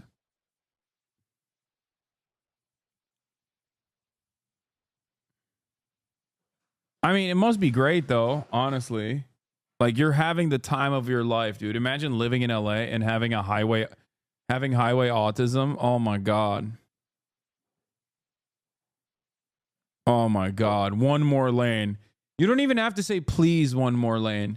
Like, train autists have to go far away, away from big city centers to go and even see a goddamn train sometimes. Whereas you could just sit in the middle of Los Angeles and not even wish for one more lane. Why then do you laud China's meteoric rise when they have a heavily consumerist culture and are doing nothing but spread global socialist movement like the U.S. and are doing nothing to spread global socialist movements like the USSR did during the Cold War? Do you believe having a multipolar world is just inherently good? Well, two things. The first, one, I like the heavy consumerist culture. I live in America. I don't have an issue with luxury goods or whatever. I actually think it's a perfect way to pacify people without actually engaging in direct harm. Okay? I myself like the concept of treats. I would not consider myself to be a treatlerite, okay, like many Americans are, but I do value the pacifying impact that treats have. Accessible treats. So that's number one. Number two, in terms of not doing anything to spread global socialist movements like the USSR did during the Cold War, very bad for China. I agree. And it's something that I do criticize quite frequently. Not that it matters, really. And last but not least, do I believe having a multipolar world is just inherently good? It depends on what the other poles are doing. Okay? I don't think that it's inherently good. If America was actually the global unifying hegemon that it presents itself as, and not a violent, dare I say, fascist, bloodthirsty empire that has its tentacles in every orifice, firmly entrenched in the global south, extracting natural resources and consistently keeping the global south population servile for its own treat interest, then yeah, I would say that's great. Who cares if there's one pole or two poles or multi-poles, you know? Now,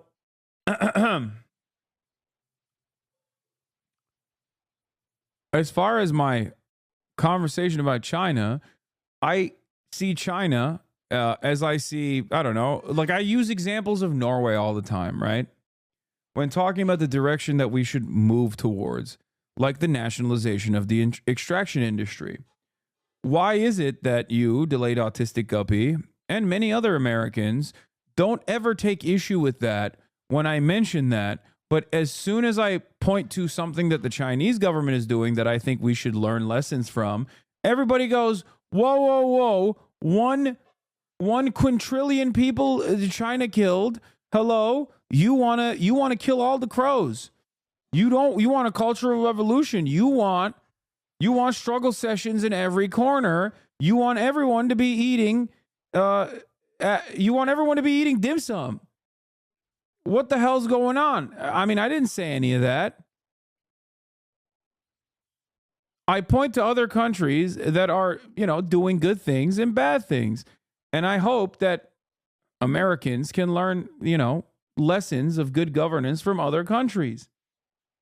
Also, mandatory dim sum Mondays does bang, honestly. That sounds amazing. We in Norway going towards you Americans, though. More privatization, and we're getting very right-wing government next election. No, I know. I'm just saying that, like, it's like pointing to the NHS and saying that while it is in a dire situation, it does not matter. Ultimately, it's a significantly better version of healthcare than the one that we have.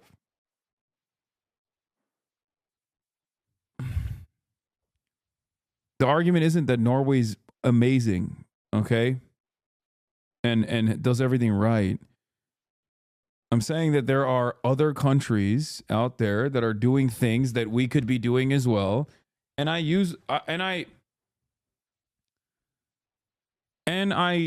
utilize China as a good example as well.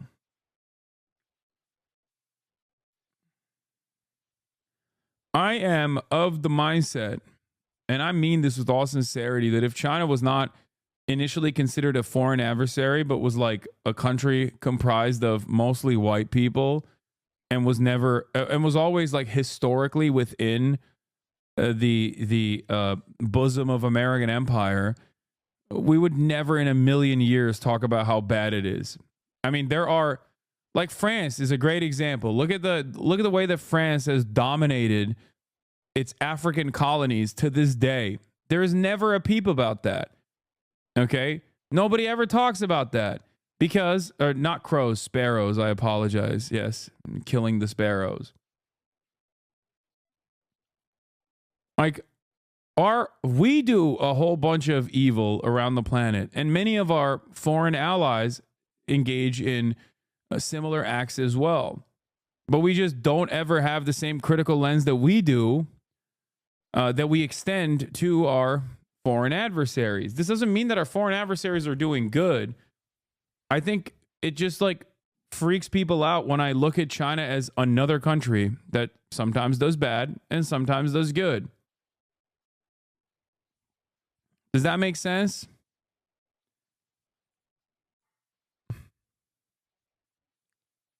That's it.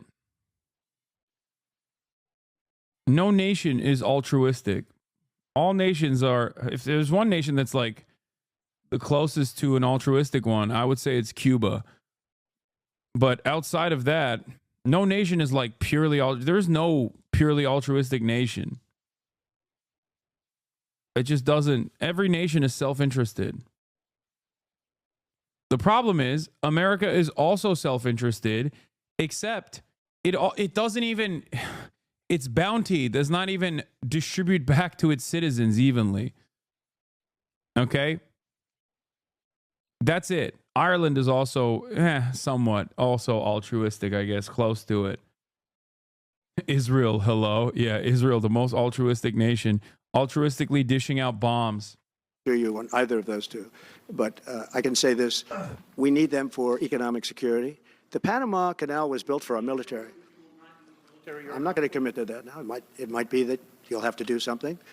Look, the Panama Canal is vital to our country. It's being operated by China. China. And we gave the Panama Canal to Panama. We didn't give it to China. And they've abused it. They've abused that gift. It should have never been made, by the way. Giving the Panama Canal is why Jimmy Carter lost the election, in my opinion, more so maybe than the hostages. The hostages were a big deal.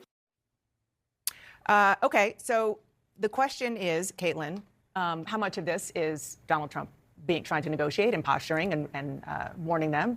And how much do you really think he means it, particularly given the fact that a big part of his consistent campaign message for 8 years has been, I'm going to get us out of wars? Well, I mean, it was an extraordinary moment, one of the most extraordinary moments of that press conference, where he was refusing to rule out using military force to retake the Panama Canal, something that he himself brought up, I should note, in this press conference when a reporter later asked, why are you bringing this up? Obviously, it's a signature achievement of Jimmy Carter's. He's about to be lying in state here in Washington. Trump said he was asked about it, but Trump brought it up in his opening remarks. It's something that he's been quite fixated on behind the scenes, from what I've heard from sources in the past few weeks on this issue, complaining about Chinese influence. Obviously, this was a signature achievement of Jimmy Carter's. He believed it improved relations with Latin America for the United States, and still, it's one of his biggest accomplishments that people talk about.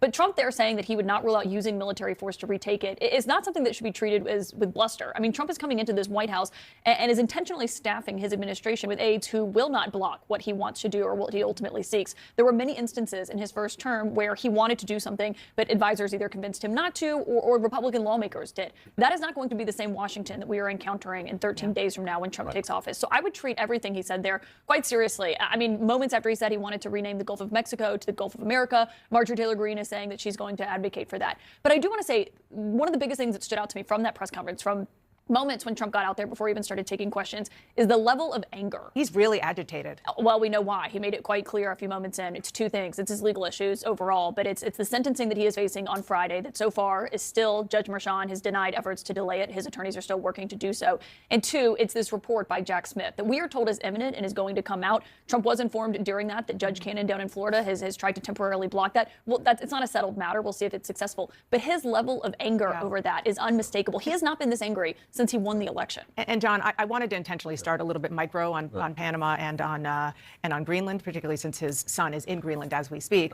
But I do want to sort of open it up a little and talk big picture about your takeaway from, as Caitlin just said. It is remarkable. Somebody who is 2 weeks from resuming the presidency of the United States, who, whether you voted for him or not, whether you like him or not, just engineered a remarkable historical political comeback, is so whiny and so full of grievances. Now, that is Donald Trump's trademark. That has been his trademark since he came down that escalator. He uses grievance to keep his people together, to keep his base together, and to keep his team loyal. But he came out, clearly, his lawyers had access to the Jack Smith report at a private meeting here in Washington, D.C. They have briefed him on it. He is going to now try to use every legal power he can to prevent its release. You could see how angry he was about it. There's the sentencing on Friday.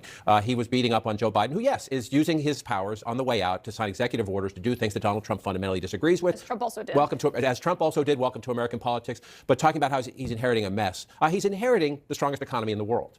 It has troubles. It has potholes. It has issues. But he's inheriting the strongest economy in the world. And the Biden team is working with him, as Donald Trump's own negotiator acknowledged, on the very difficult issues in the Middle East, about hostage releasing and about trying to finally bring about a ceasefire between Israel and Hamas in Gaza.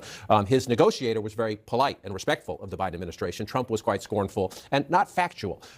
Can I just say, I thought that was like a bookend to the interview Susie Wiles did, who was also very respectful when she talked to Axios about Jeff Zients, the current White House chief of staff. So you have Steve Witkoff on one end talking about working so well with the Biden team in tandem on an issue as fraught as trying to get these hostages out. You had Susie Wiles on the front end yesterday saying that the chief of staff, the current Biden chief of staff, is doing everything very kind. And yet, in the middle of all that, you have Donald Trump trying to gin up this notion, to your point about grievance, saying that they're throwing everything at this to make this a very difficult transition. Everybody's still out to get him. He just won an election, and then he questioned the election again, too. It was too big to rig, he said. He won the election. He won the popular vote. He should be celebrating. He should be coming into Washington. Yes, he has very narrow majorities in the House and the Senate. It's going to be difficult to get things done, but this should be someone who is upbeat and happy to come in, but he is still full of grievances because it is his organizing principle. But there are a lot of lies in there. That was a trailer. That was an hour-long trailer for the next 4 years, in that he tells a lot of lies.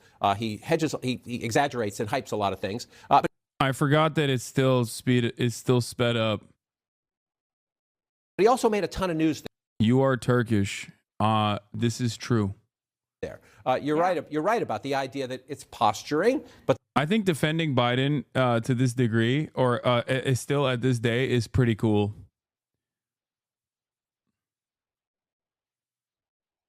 The idea that he couldn't rule out using either economic leverage or military force to take Greenland and the Panama Canal. He says he's going to rename the Gulf of Mexico the Gulf of America. Mm-hmm. Canada, our closest friend in the world, our neighbor to the north, a giant economic... Okay, here's another prediction. I've been sporadically splicing predictions, okay, throughout the past couple of days. I think that... One, here, I'll put these in my notes app as I go along, okay? Predictions. Number one,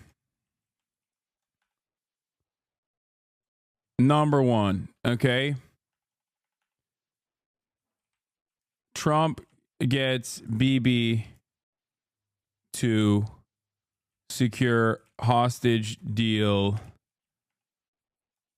where North Gaza is permanently annexed, only to re-up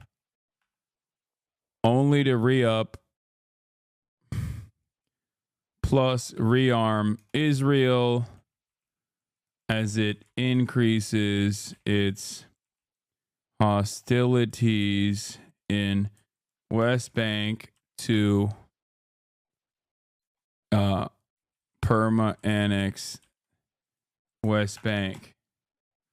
Obviously, this is a gimme. Trump, Elon, fallout, crash and burn. another prediction that I've had consistently. Some of these are gonna come across as like I'm actually actually you've heard these before, and that's because I've been saying them for a while. Okay. So you're going to be very familiar with them. Okay?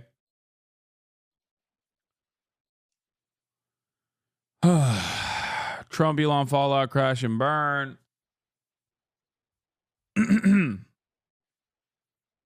other thing I was going to say, frick.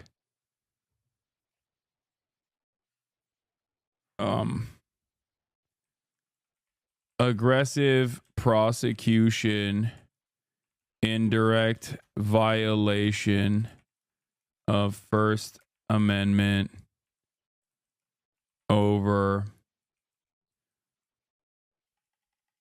pro-Palestinian sentiment, worse than even Brandon. Mamala writes her book. Yeah, Mamala writes her book. It sucks.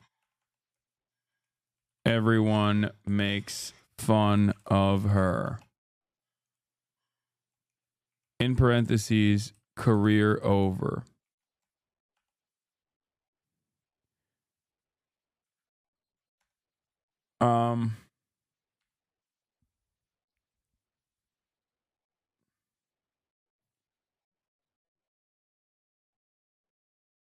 What was I gonna say? Oh.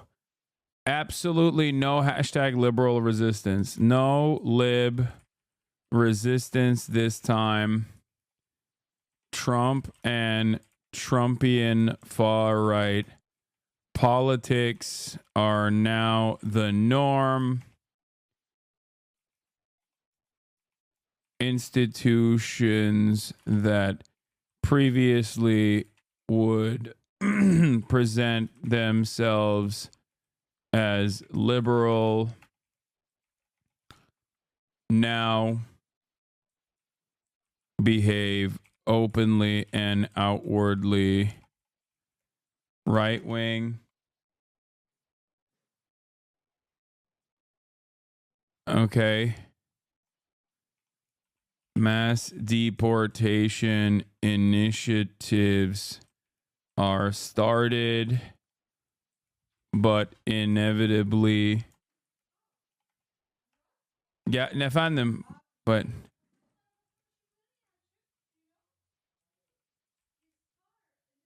I don't know.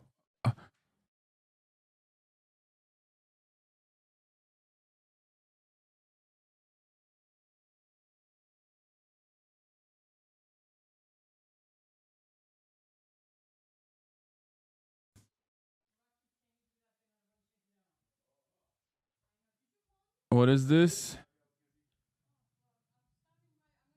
Mass deportation issues are started but never reached the numbers Trump promises, since it's quite negatively impactful on the economy. RFK dies in a very weird way where it takes a long time to figure out what did it. That's a joke prediction, okay?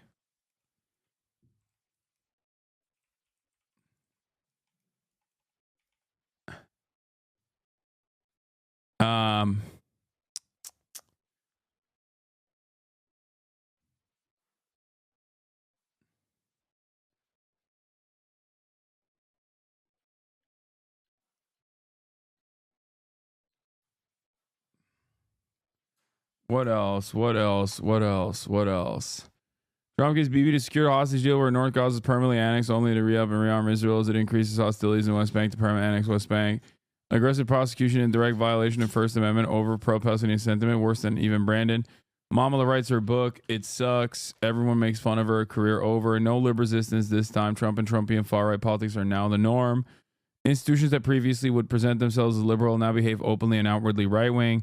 Trump, Elon, fallout, crash and burn. Mass deportation initiatives are started but never reach the numbers Trump promises since it's quite negatively impactful on the economy. RFK dies in a very weird way where it takes a long time to figure out what did it.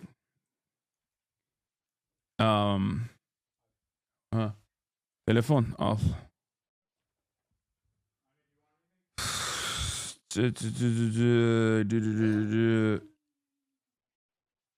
Oh, I forget. This is like 2025 predictions. This is just for the year. Well, there are decades where nothing happens, and then there are weeks where decades happen. So,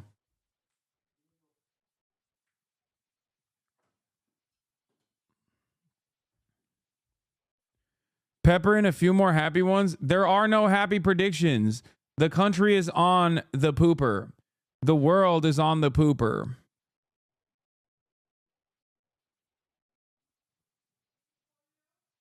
The institution thing already happened with Meta. Take that prediction off. Okay, like I said, some of these things I've already been predicting for a while. Okay, that's a repeat. Me saying institutions that would previously present themselves as liberal now behave outwardly right-wing is not a new thing that I've said. I've been saying that.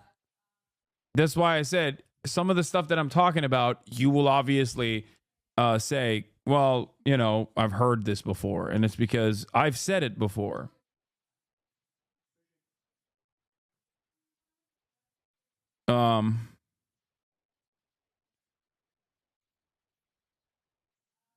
What else? What else? What else?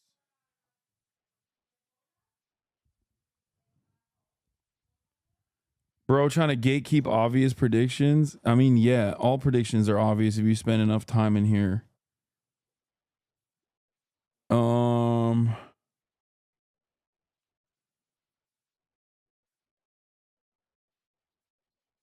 China doesn't attack Taiwan. Now, that's an interesting one. I was a hardliner on that last year, but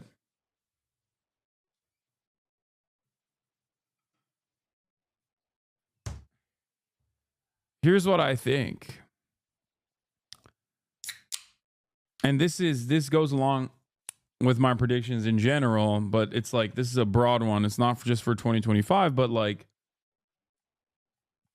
we are fully gearing up for war with China. Liberals who previously critiqued Trump will defend him on his initiatives in this direction.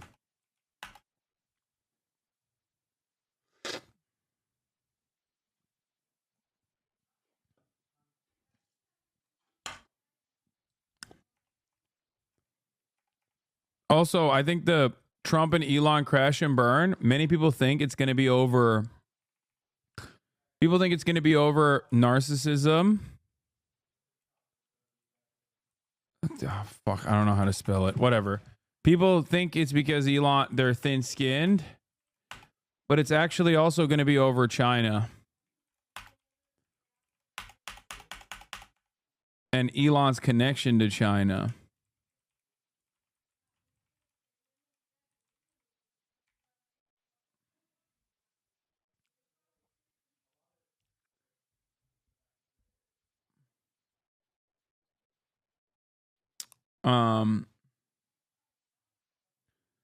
Anyway, this is like some of it. I'll add more to this.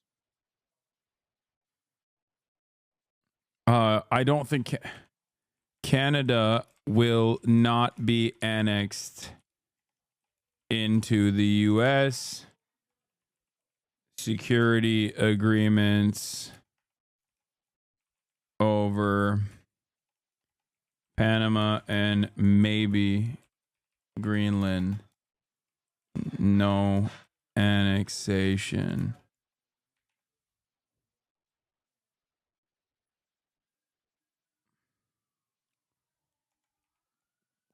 PP victory for Canada.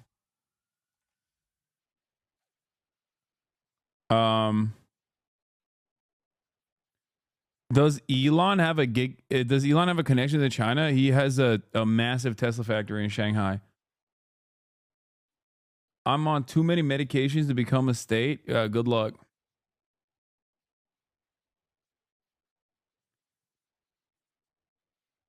I think your annexation predictions are going to turn out like Ukraine versus Russia. You think we're going to annex Canada?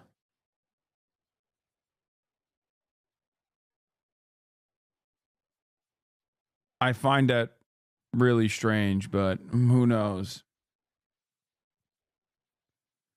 Depending on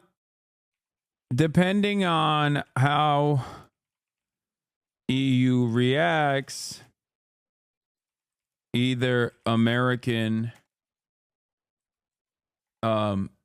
hegemony is permanently shattered,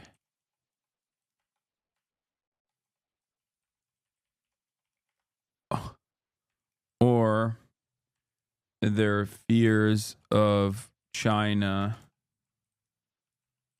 cause the EU to also treat Trump like a savior. Europe far right swing continues.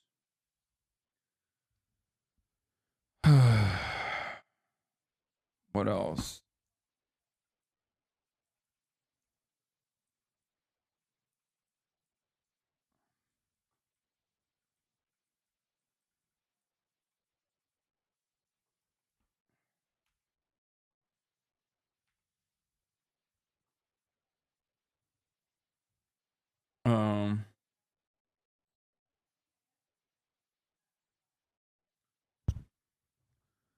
At least one very devastating natural disaster. At least one. Massively consequential natural disaster. I mean, that's again a lock, but Clarence Thomas definitely retires. That's will happen. Natural disaster is basically the free space. You're right on bingo. It's literally a free space.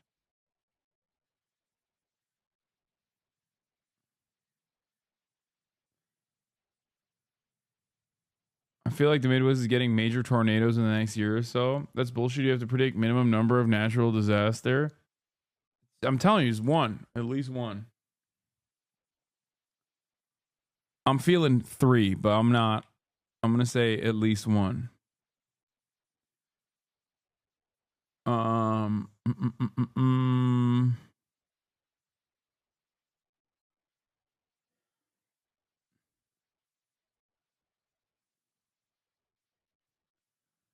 Okay, for Death Watch.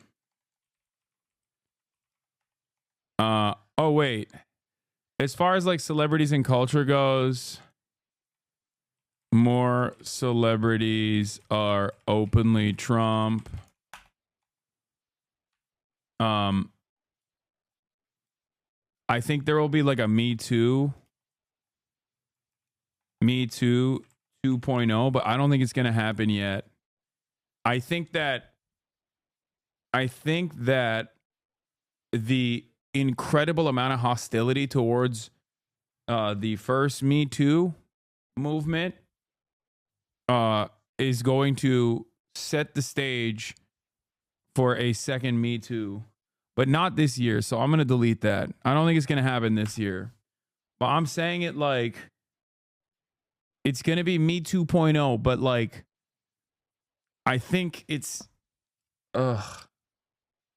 like I think we're just simply we're laying the groundwork for it. This one is actually interesting, but TikTok doesn't get banned.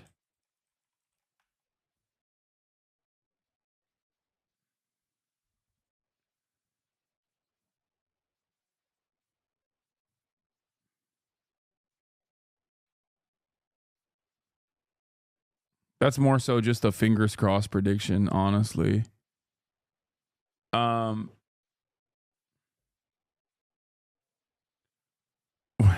about the ICC?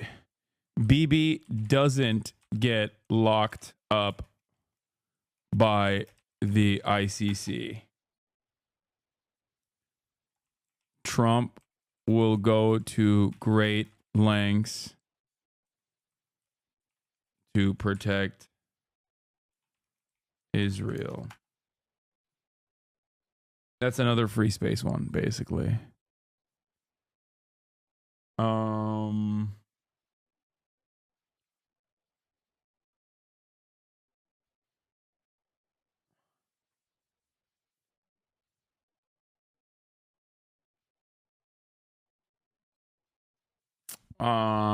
What else? What else? Oh, for deaths, Death Watch. Joe Byron, Nancy Pelosi, Mitch McConnell, already dead.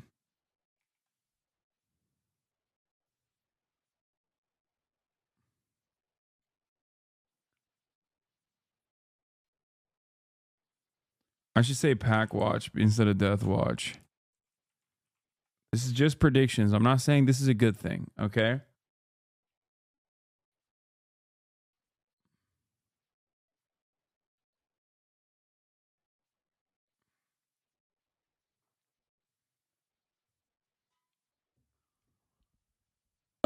Luigi Mangione prediction. Yeah, I don't know.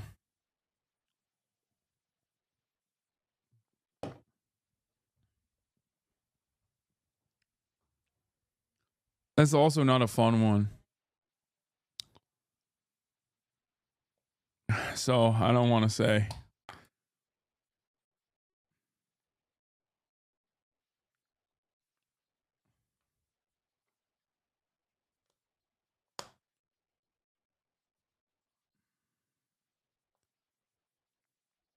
You think there will be a wait? I don't think Grand Theft Auto 6 comes out. That's what I think. I think GTA 6 was pushed back.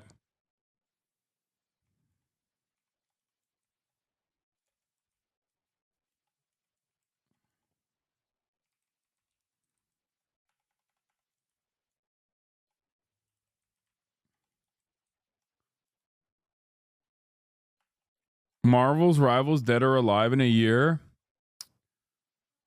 Ooh, that's a good one. I think Marvel Rivals is dead in a year.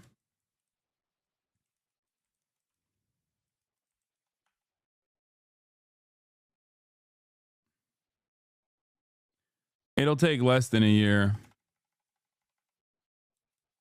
It'd be awesome if I'm wrong on that one, though. If it's like still the meta.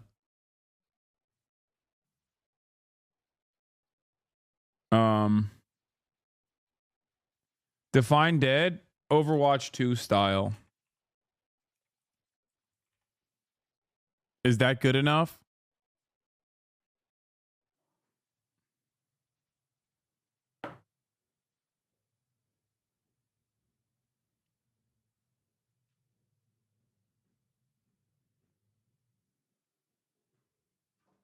It'll have an active player base, but broad interest will be gone. Yeah, right now it's like on fire.